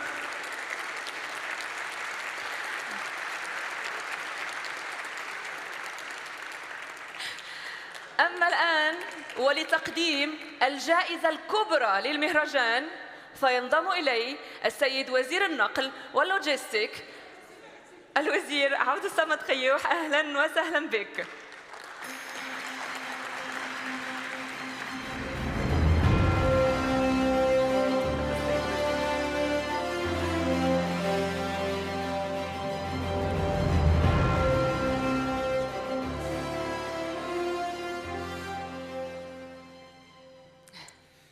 Grand Prize to Brazil.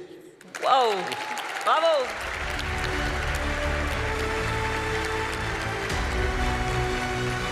البلد البرازيل عن فيلم Peace in Traffic starts with you. Congratulations again to Brazil.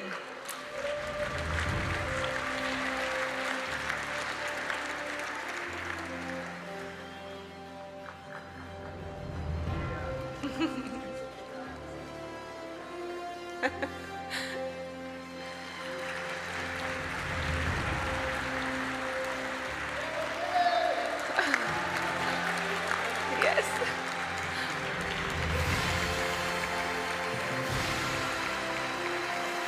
الجائزة الكبرى للمهرجان يحتفى بها.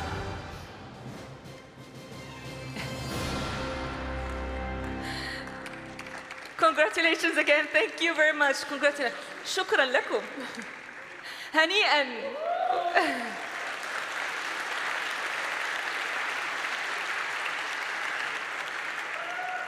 هنيئا لكل الفائزين والمبدعين في مجال السينما السلامة الطرقية، جميع المشاركين على جهودهم المتميزة وإسهاماتهم القيمة في تعزيز السلامة الطرقية وتحقيق أهداف التنمية المستدامة. نشكر كذلك كل من ساهم في إنجاح هذا الحدث، ونتطلع إلى مزيد من التعاون والمبادرات المستقبلية التي تسهم في جعل طرقنا أكثر أماناً وحياتنا أكثر استدامة. معاً يمكننا إحداث فرق حقيقي وبناء مستقبل أكثر إشراقاً للجميع.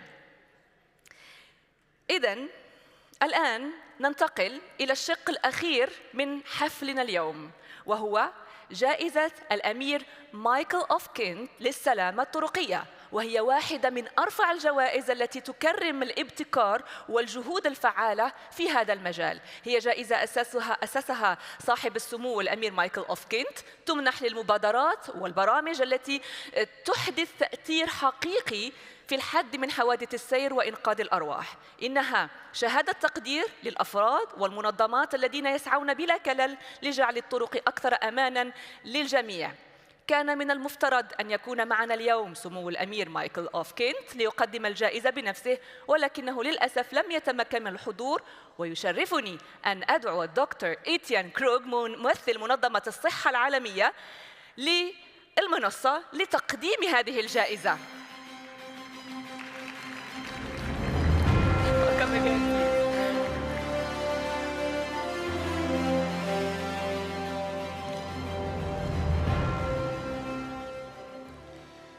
Excellencies, friends, it's a real honor for me to hand over today 2 awards on behalf of a true road safety champion. His Royal Highness Prince Michael would really have loved to be with us this week. He attended, after all conferences so far, but sadly, and he regrets it very much, he had to miss this one. So he asked me to, on his behalf, award 2 recipients today. So I'm going to ask for your indulgence and your imagination. Try to imagine me much more royal and with a much better British accent than I would ever be able to do so. The first prize is going to the Government of India in recognition. إذن الفائز الأول أجاي تامتا، وزير الدولة للنقل الطرقي وطرق الهند والذي قدم مساهمة استثنائية في مجال السلامة الطرقية. Congratulations. In recognition of the outstanding achievements in improving vehicle safety, following the first independent crash test ratings of Indian cars in 2014, the Ministry of State, Road Transport and Highways announced a new framework of vehicle safety standards for crash tests for front and side crash impact, pedestrian protection, speed limiters, and motorcycle anti-lock brakes. This has been applied from 2018 and is now required to all vehicles in production. Recognizing the improvements in India's vehicle safety standards since 2014, the best of any country in the world. Congratulations. Congratulations again to India, please.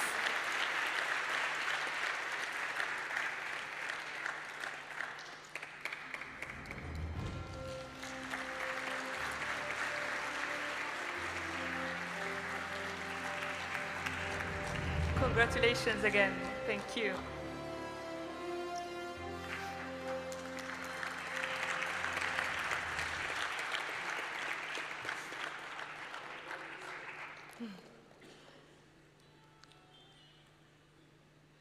And the second Prince Michael International Decade of Action Road Safety Award is going to the government of the Kingdom of Morocco. مبروك.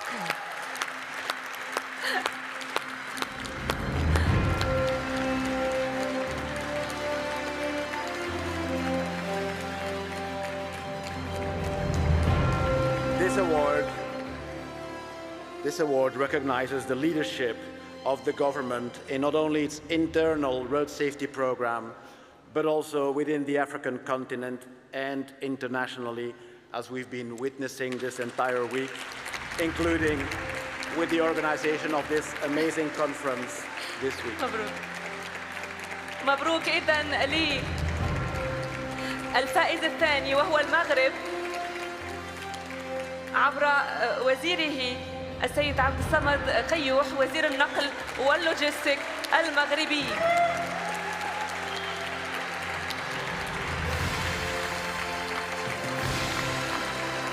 Thank you very much. Thank you, Mr. Etienne Cook. مبروك للفائزين وشكرا جزيلا لكم جميعاً على حضوركم ودعمكم لهذا المجال الحيوي. نبارك للفائزين ونشكر جميع المشاركين الذين ساهموا بأعمالهم في هذا الحدث الكبير. لا يسعنا إلا أن نجدد التزامنا جميعاً بمواصلة الجهود من أجل جعل طرقاتنا أكثر أماناً، فكل خطوة، كل مبادرة وكل فيلم هو جزء من هذه الرحلة نحو مستقبل خال من الحوادث المأساوية. شكراً جميعاً، شكراً لكم، وإلى لقاء جديد في الدورة القادمة. شكراً لكم، إلى اللقاء. Nabila, Mabruk, félicitations. Shukran, merci. Fantastic. Thank you, Melinda. Excellencies, ladies and gentlemen, good morning. I think it's still morning, it's midday. Good midday, and a very warm welcome to the closing ceremony of this fourth Global Ministerial Conference on Road Safety. Hard to imagine that these 3 intensive days are now coming to an end, is it not? We have had countless truly productive discussions on such a wealth of topics. We have heard notable commitments from stakeholders from pretty much every continent of the globe, commitments that will truly take us forward. And we have identified crucial next steps for achieving accelerated action to realize the central target that we have set for ourselves, namely cutting in half fatalities on our roads by 2030. And in that context, in the context of the way forward, it is now my great honor to hand over to our host for presentation of the central output of this conference, the Marrakesh Declaration that amounts to a blueprint for actions to realize the theme of this conference, namely, commit to life. Please join me in welcoming the Kingdom of Morocco's Minister of Transport and Logistics, His Excellency Abdessamad Kayou. Welcome, sir. You have the floor, Excellency.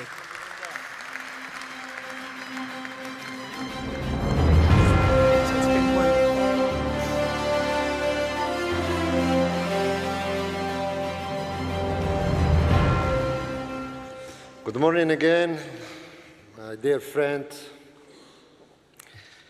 As you have the translation, I will speak in French. Excellences, Messieurs, Mesdames les ministres du Transport, chers invités du Royaume du Maroc, c'est un grand honneur de me tenir devant vous aujourd'hui alors que nous concluons cette importante rencontre. Au cours des derniers jours, nous avons tous engagé des discussions constructives, échangé des idées précieuses et réaffirmé notre engagement commun à rendre toutes les routes plus sûres pour nous tous.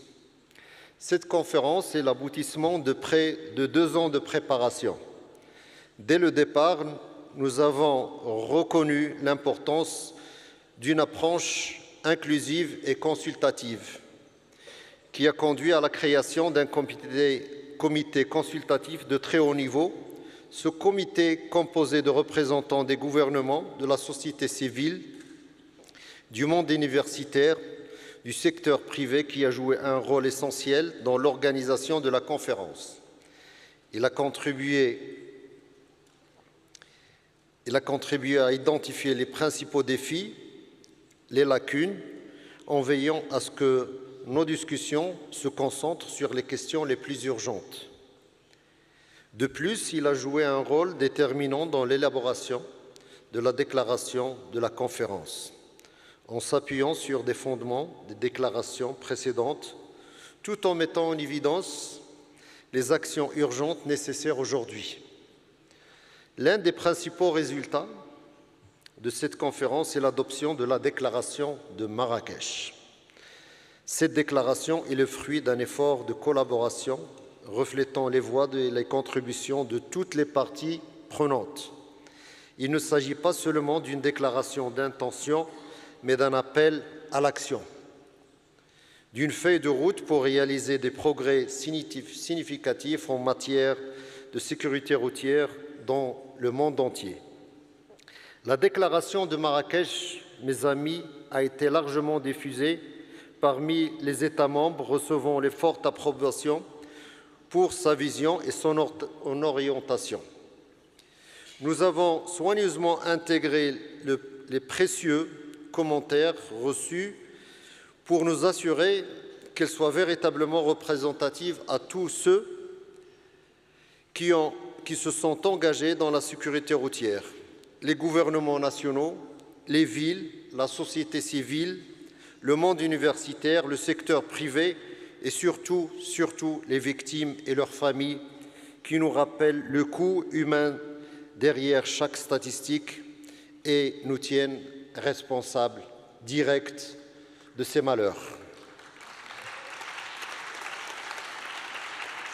Cette déclaration réaffirme les principes essentiels que nous devons respecter, un leadership fort et une responsabilité et un financement durable, le rôle de l'innovation et de la technologie et la nécessité d'une collaboration intersectorielle.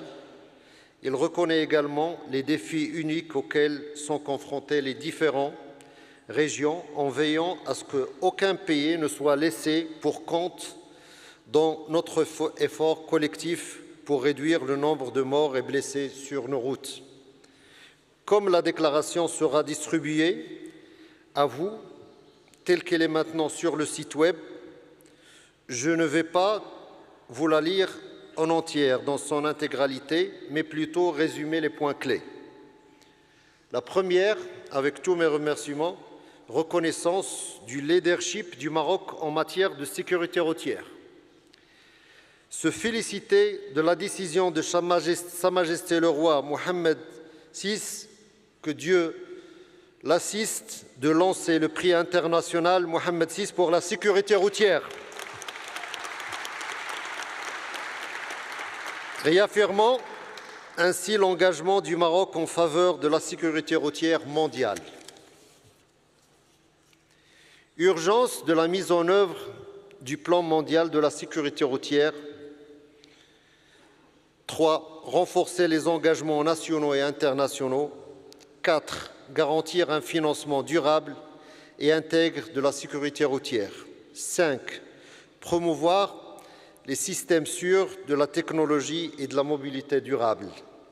6. Renforcer la coopération et la responsabilité au niveau mondial.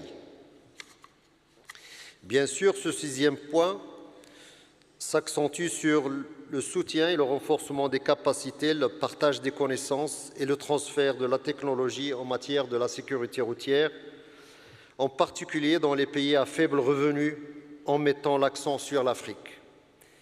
Inviter l'ensemble général des Nations Unies à adopter une résolution promouvant la déclaration de Marrakech et appeler l'OMS, l'Organisation mondiale de la santé, à suivre les progrès réalisés dans le cadre des engagements pris lors de cette conférence interministérielle. Cependant, le véritable impact de cette déclaration, Mesdames, Messieurs, ne viendra pas seulement des mots, mais aussi de l'action. Son importance réside dans la matière dont nous traduisons efficacement ces engagements. En progrès tangibles, des politiques plus fortes, une meilleure application des infrastructures plus sûres et des systèmes de mobilité conçus pour protéger les plus vulnérables. Il nous incombe à tous de concrétiser ces engagements. J'adresse mes sincères remerciements à tous ceux et celles qui ont contribué à l'élaboration de cette déclaration, représentants des gouvernements, des organisations internationales, sociétés civiles, secteur privé, experts. Votre dévouement a été d'une valeur inestimable et cette déclaration témoigne de vos efforts. J'espère que vous la considériez comme un outil pour conduire le changement que nous cherchons tous. En quittant cette conférence, portons en nous un sentiment renouvelé d'urgence et de responsabilité. La déclaration de Marrakech ne doit pas rester un simple document. Elle doit être un engagement vivant qui conduise à de réels progrès dans notre pays et dans tous les pays et les communautés du monde. Avant de conclure, en tant qu'un hôte de cet événement, je voudrais saisir cette occasion pour me joindre aux nombreux pays qui ont pris des engagements au cours des deux derniers jours à faire en sorte que tous les conducteurs aient accès à des casques de très haute et conformes aux normes de sécurité des Nations Unies. Pour soutenir cette initiative, chaque achat d'un 2 roues ou un 3 roues comprendra 2 casques certifiés qui vont entrer dans la facture de l'achat, renforçant ainsi notre engagement à protéger la vie sur les routes. Je ne vais pas manquer à la fin de remercier des amis très proches et qui ont contribué depuis le départ de préparation de cet événement. Monsieur Jean Todt, l'envoyé spécial du secrétaire général des Nations Unies, pour tous ses efforts louables dans la préparation, dans son implication sans faille depuis le départ. Et puis Étienne Krug, l'envoyé spécial du secrétaire général de l'Organisation mondiale de la santé. Je vous remercie tous et à la prochaine édition. Merci beaucoup.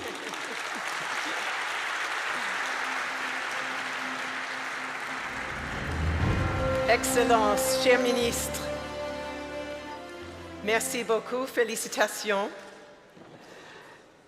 And dear Minister, may I just say that I am quite certain that I speak for all of us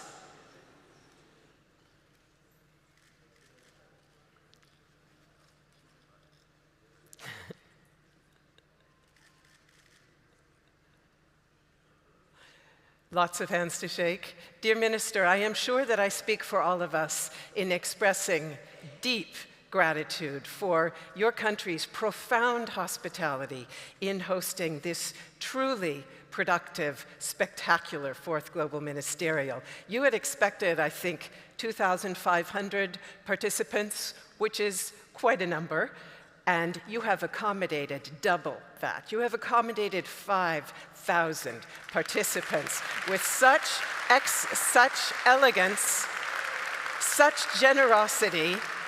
We are truly grateful. And not only that, and may I say, in a world that is torn by divisions and tensions, you have created a true sense of community. You have given all of us the possibility, as individuals, as countries, as stakeholders, to communicate across boundaries and across borders, and we are so grateful for that.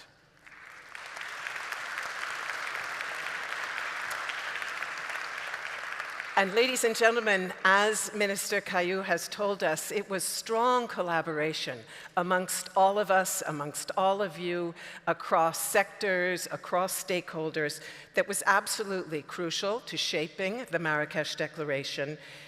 And connection has been a theme throughout this conference, both here on the stage, but also at all of the various events and networking and side events that you have taken part in. And linking up actors, forging those kind of ties amongst all of us is so important for this systemic integrated approach that we have been discussing here throughout the conference. Safe systems. It's through collaboration that we get there.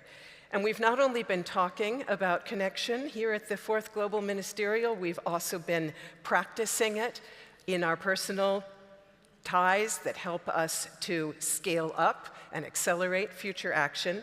And in that spirit, we have invited two committed road safety leaders who represent broader communities to now join us to share their goals and priorities for the future. And we begin with Lotte Brondum. She is Executive Director of the Global Alliance of NGOs for Road Safety. Lotte, you have the floor, please.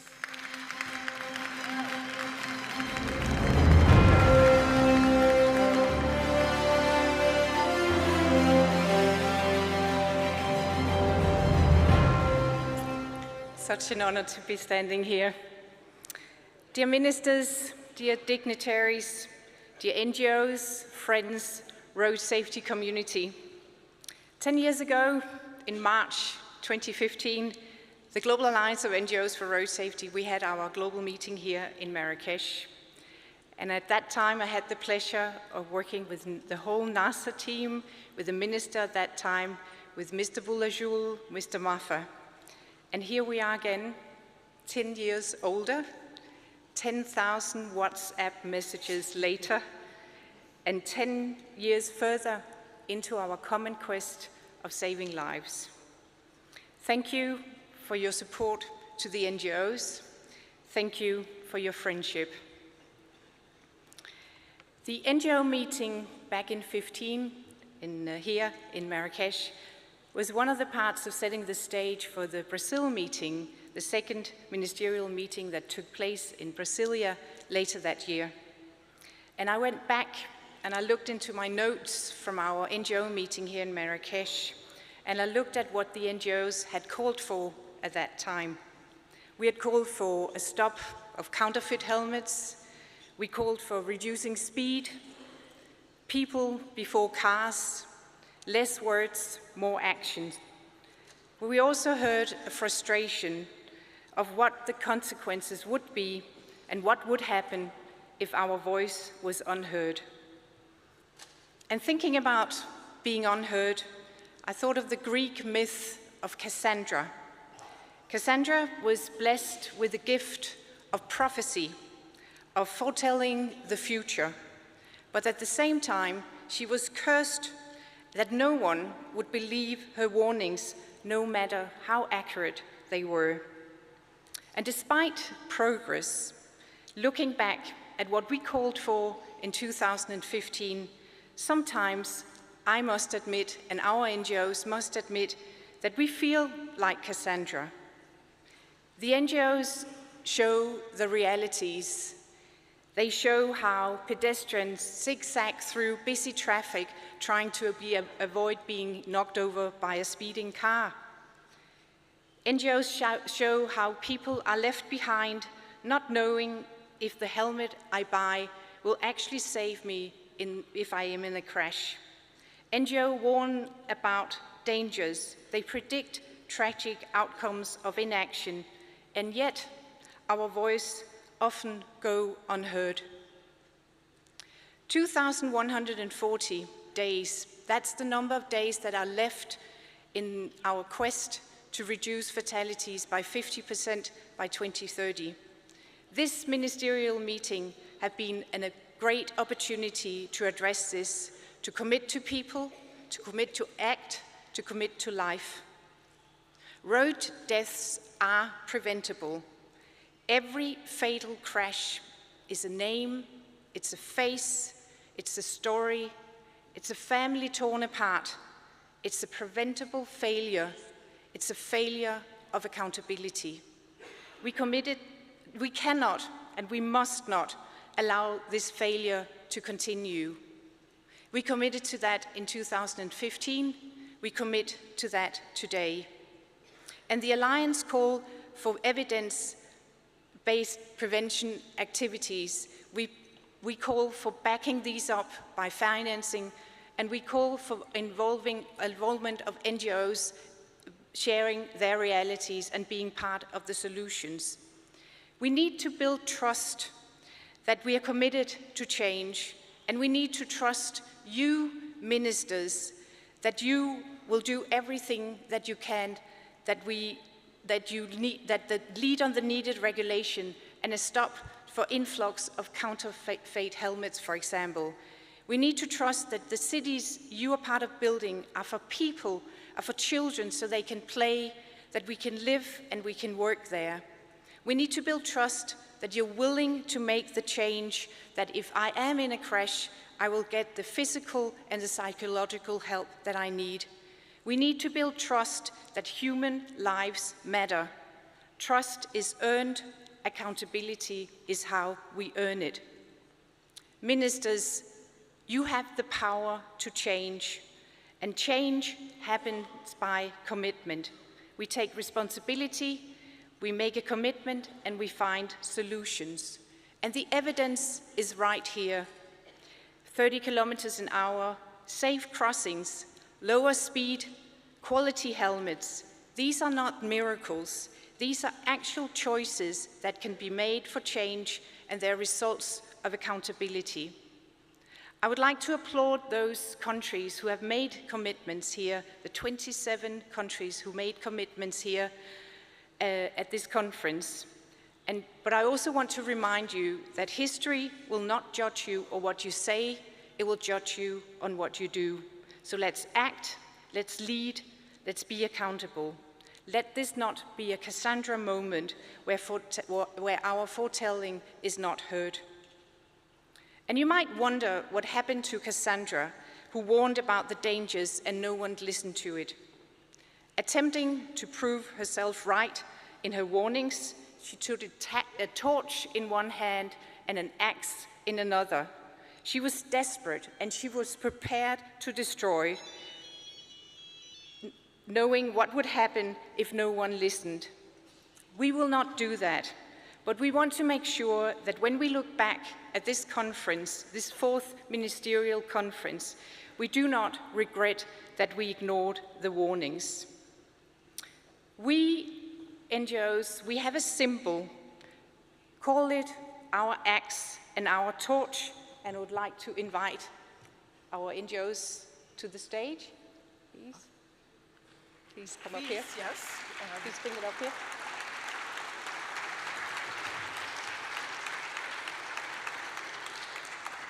This is our axe and our torch, and it symbolizes our call to action, our call for commitments, and our call for safer streets. I'd like to hand it over to Honorable Minister Kayot, as a reminder for our commitment to life. Thank you.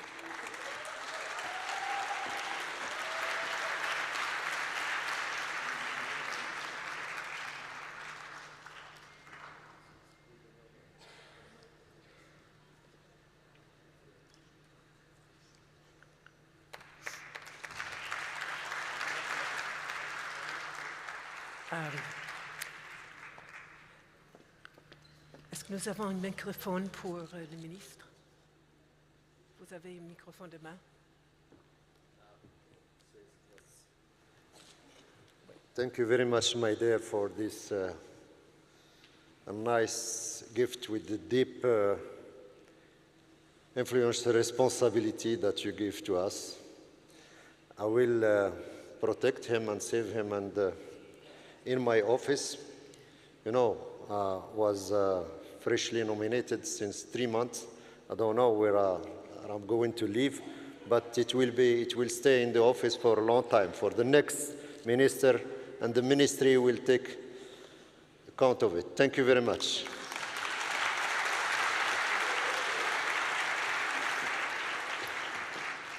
Thank you so much, Lotte Brundum, and what a wonderful gift to brighten up ministerial walls.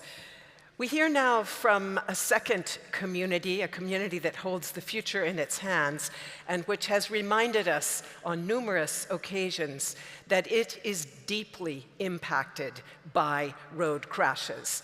As you know, road crashes are the leading killer of young people worldwide. So it is a very great honor and pleasure to hand over to Raquel Barrios, Project Manager at the World Youth Assembly. Raquel, you have the floor.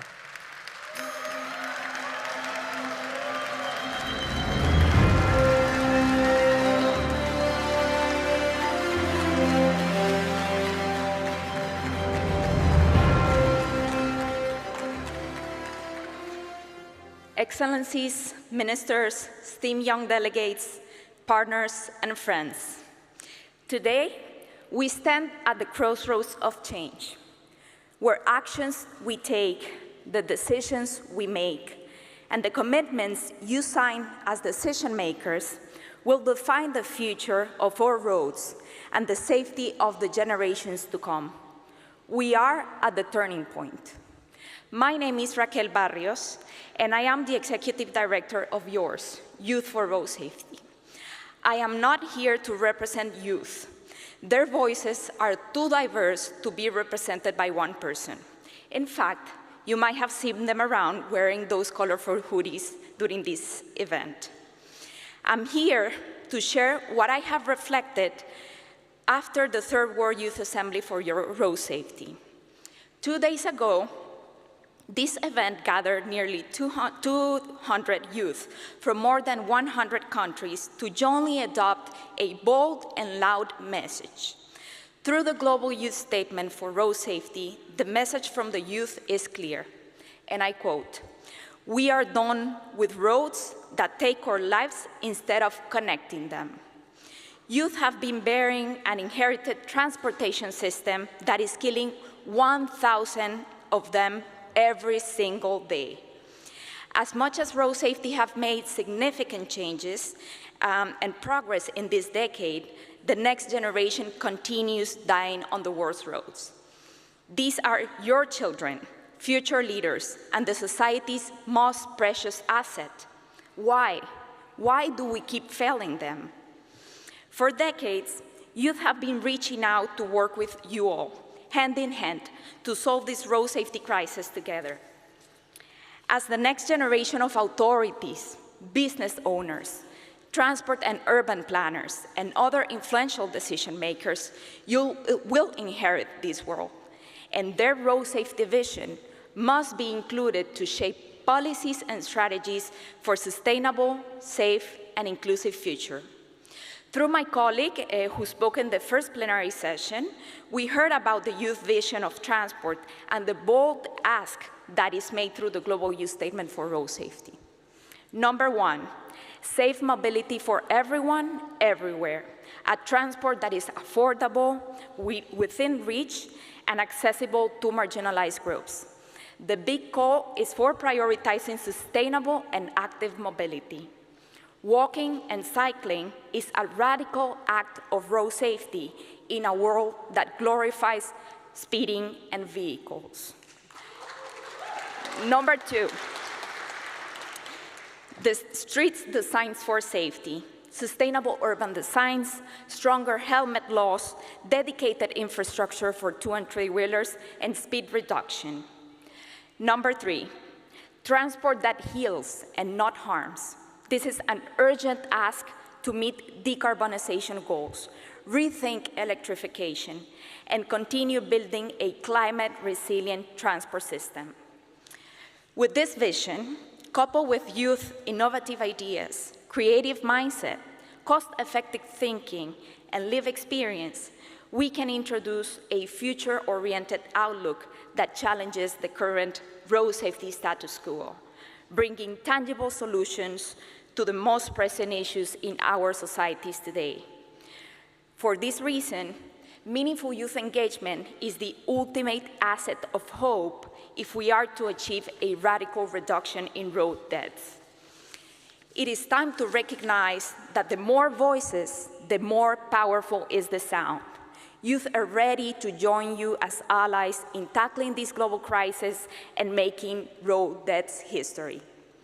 It is clear to me that speeches, pictures on stages, and one-off involvement have not led to any significant change in engaging youth in road safety. This intergenerational collaboration needs to be systematic and requires investment, requires accountability, and political will. Progress isn't permanent unless protected, and I urge you all to systemically listen and engage with youth now. Don't wait until we're there. The time is now. We are all visitors to this space and time, this world, and we're just passing through.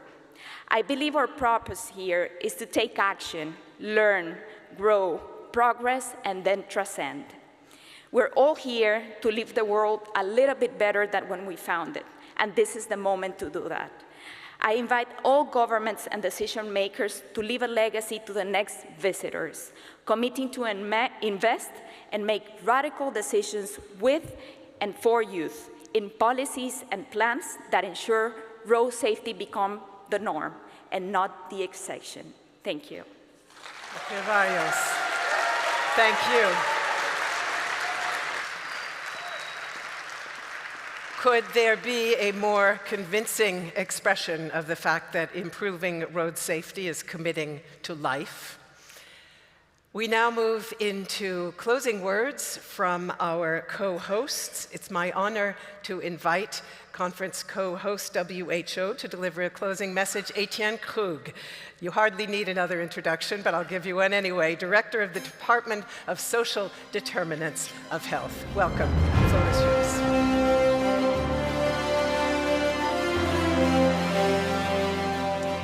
Thanks, Melinda. Sorry, I'm back. Based the last time for this conference at least. Excellencies and friends, after 2 years of preparations and countless meetings, it is hard to believe that we are now about to close this important gathering. It's been a truly amazing event, and it's of course impossible to summarize an entire week in just a few minutes, so I will not attempt that. But if I had to summarize this meeting in one word, I think it would be vibrancy. The energy in the room, in the many rooms of this building throughout the entire week has been amazing. I've had the joy to co-create and co-organize these ministerial conferences since the creation. And although I don't want to take anything away from the conference in Moscow, in Brazil, in Stockholm, who all were amazing and who all have built on each other, it is clear to me that we've never before had such a large gathering, that we never before had so many ministers, that we never before had such solid content and so many strong commitments. Thank you to all for that. This is not the result of the work of one person or one organization or even a host country. For me, it's the sign of the solid evolution of our field, a sign of our cohesion as the road safety family, and a sign of the recognition of the need for road safety everywhere in the world. I, of course, want to warmly thank the Kingdom of Morocco for the amazing hospitality we have seen throughout this week. Thank you so much, Abdel Samad. Thank you so much also.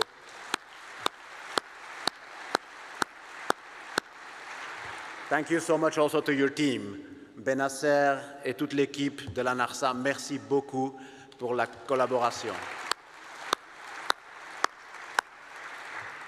A big thanks to all the ministers who came. Despite what's happening around the world, you came in force and you came with commitments. Thank you so much for that.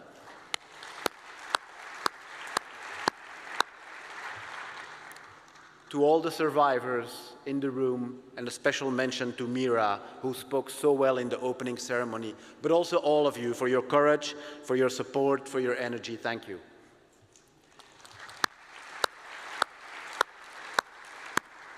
To the NGOs and the youth, thanks for what you just said, both of you, but also the whole group. And the journalists, it was so great to have so many of you here. The work you are doing is very important to help us spread the message and to help us demand more action. And Anna, thank you to all of you that we never thank, our moderators, those who did the logistics, the interpreters, the technicians, etc., etc. Thank you.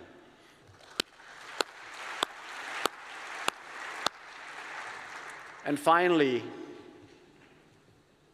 for those of us under threat in the current environment, my friends in the United Nations, of course, Jean, but also all of the other partners in the UN, the regional commissions, the bank, as well as, of course, my colleagues. I want to thank Nan and this entire team for the tireless work over many, many, many weeks.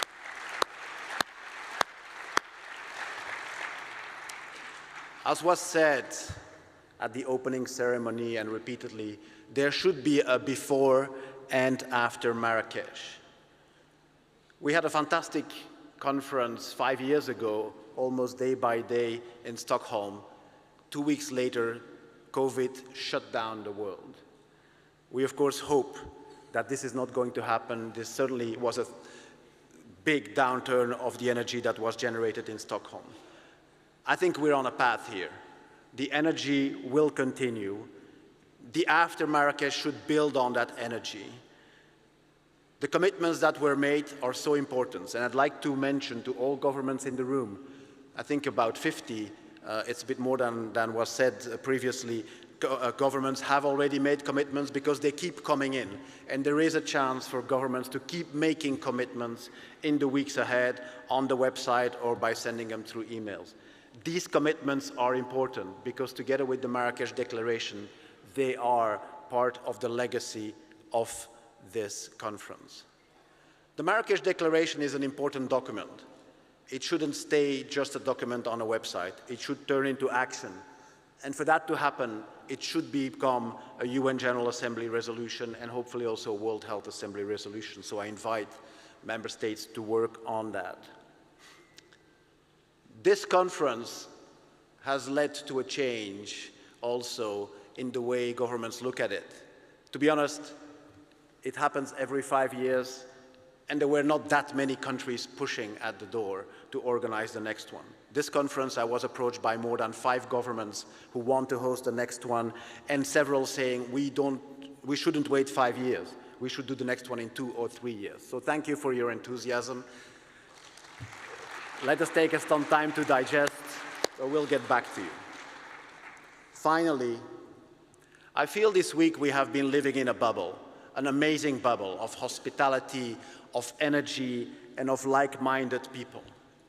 We are about to step out of this conference in the real world. The real world is difficult. The real world is seeing budget cuts, is seeing tensions. As you go home, back to reality, as I go home back to reality, let's not forget the friendships we made and the energy that was created. That's what should drive us, and together we can make it. Thank you very much.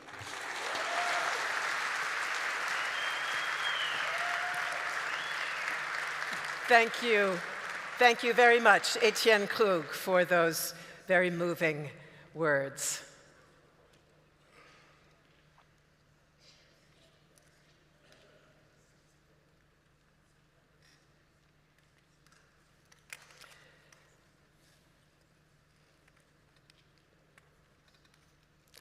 Now, to officially close this fourth Global Ministerial Conference, it is my great honor to hand over to the man who, on behalf of our host, the Kingdom of Morocco, has worked tirelessly for 2 years, as we have heard, to make this meeting happen and to make it a very great success. Please welcome with me Benazir Boulanjoul, Director General of Morocco's National Road Safety Agency, NARSA.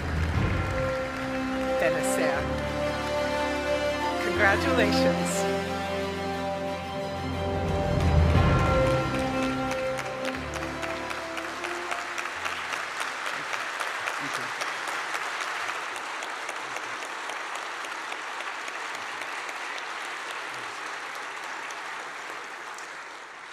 Dear Ministers, Excellencies, Head of Delegation, dear colleagues and friends, dear road safety community. At this moment, words feel inadequate to capture the depth of what I feel. I am overwhelmed by the significance of what has transpired here over the past week. 5 years ago, when we stood in Stockholm, Kingdom of Morocco had a bold vision to host the next Ministerial Conference on Road Safety, making it the first to be held on Africa's soil. At that time, I wasn't certain that that vision would become reality. But over the past 5 years, we have worked relentlessly, overcoming obstacles, forging partnership, and pushing forward. And today, that vision stands before us as a powerful reality. The fact that this conference has taken place in Africa is more than symbolic. It is a testament to our unwavering commitment to addressing this crisis head-on. Yes, road traffic fatalities remain alarmingly high in our region. But this week, we have heard our countries step up and reaffirm their commitment. And more importantly, we have seen them move beyond words, taking decisive steps towards solutions that are locally driven, effective, and sustainable. But this is not all we have achieved. In Stockholm, we demanded greater financing for road safety.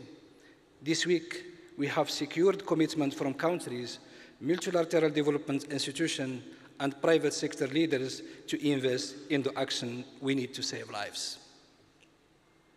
In Stockholm, we called for strong private sector engagement.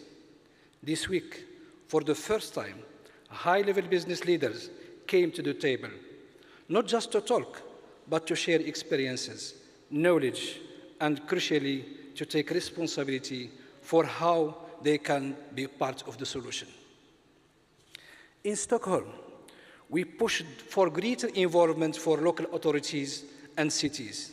Yesterday, we saw that leadership in action, with city leaders reminding us that they are not passive implementers of policies. They are critical architects of national and global road safety strategies. In Stockholm, civil society demanded accountability. Young people demanded a seat at the table. This week, we have delivered. One of the most powerful examples of this is Blanca Lopez, the vice mayor of Guayaquil. She was not introduced as a youth leader, but in every sense, she embodies to the future of road safety leadership. Next month, she turned 25 years. She is proof that young voices are no longer on the sideline. They are driving this movement forward. I could stand here and list all what we have accomplished, but I will leave you with this. When we set out on this journey, our goal was not to hold another conference.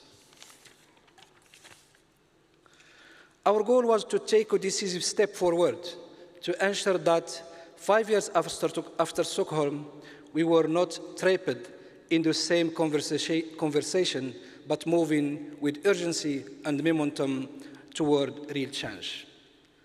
And we have done just that.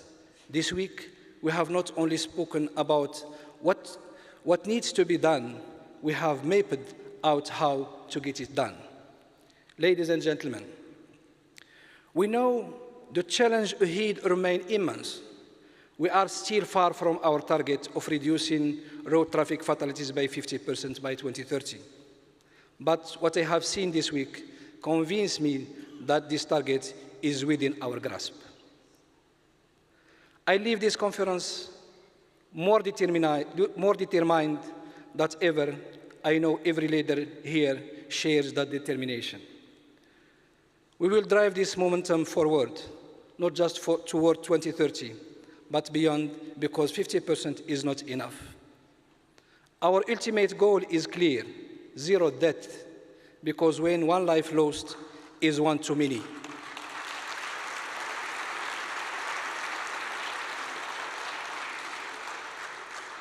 Mr. Jean Todt, the United Nations Secretary General specially involved for road safety, you have spoken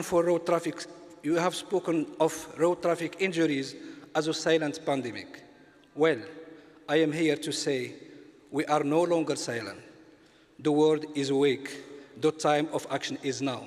Thank you so much.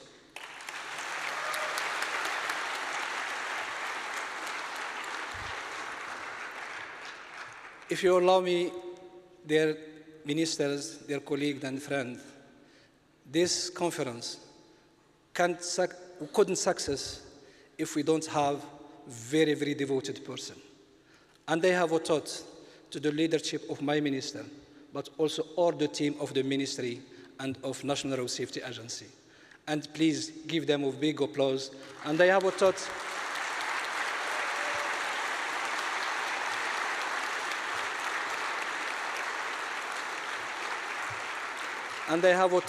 to the Secretary General of our ministry, to Mr. Maafa, to all the team, because I don't want to forget someone, but thanks to all of you for delivering this very successful conference. Thank you so much. Thank you, Vanessa. Mabruk. Mabruk. Now, please don't leave us yet, dear Excellencies, ladies and gentlemen, because first of all, we want to relive a few memories. I mentioned all those connections we've been forging, both here in this room, but also outside in the halls. We have a few images of some of those events that we can relive now. And following that, we have for you a very special surprise. So I will just say thank you to all in the room for your attention and participation over these 3 days, and to all of those backstage, all of those who've been working so hard to make our conference a very elegant achievement as well as a very productive one. And with that, I say very warm thanks, and I wish you good journeys homeward. Stay safe, stay healthy. Hope to see you again soon. Goodbye.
people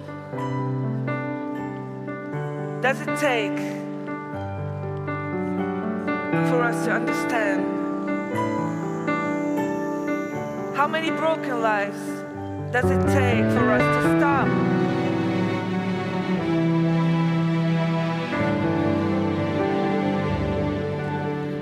How important was that message? You couldn't resist to answer. How crucial the speeding was for you to drive so fast. How bad the helmet must look on you to get on your motorcycle without it. How hard is it for you to never forget your seatbelt? Especially when you know your life and others depend on it. Small decisions that we make can either save a life or completely destroy it. Let us all sing together, coming to life. Take care of one another, coming to life. Let us all sing together, coming to life. Take care of one another, coming to life. My questions for the institutions, the one we trust with the right decision, the infrastructures, the dangerous roads. We've seen enough accident episodes. Cities, countryside, or the mountains must commit to the mission. Red light here and there. Security is the duty we're all supposed to share. Sing it with me. All sing together.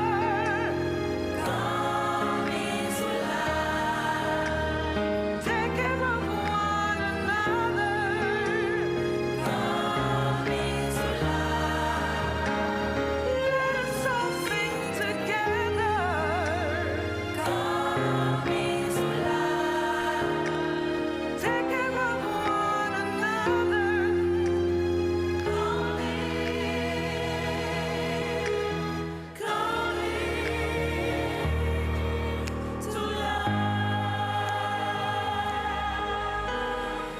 It's time for us to rise and know our priorities. Use our consciousness and take our responsibilities. It's time for us to rise and know our priorities. Use our consciousness and take our responsibilities. Sing it with me. Coming to life. Sing it. Coming to life. Coming to life. Coming to life. Coming to life.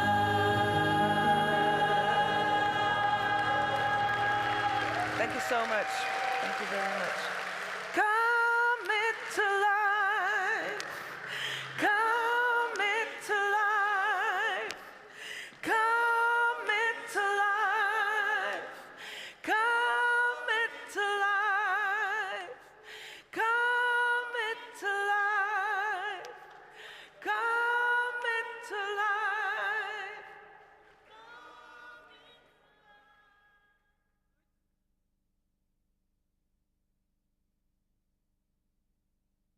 Ladies and gentlemen, I'd ask you to stay. We're going to have the press conference right now.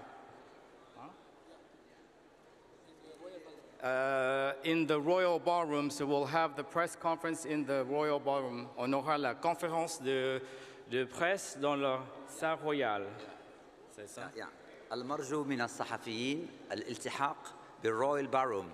هناك ندوة صحفية. Conférence de presse à la salle royale, Royal Ballroom, conference for the conference. Thank you.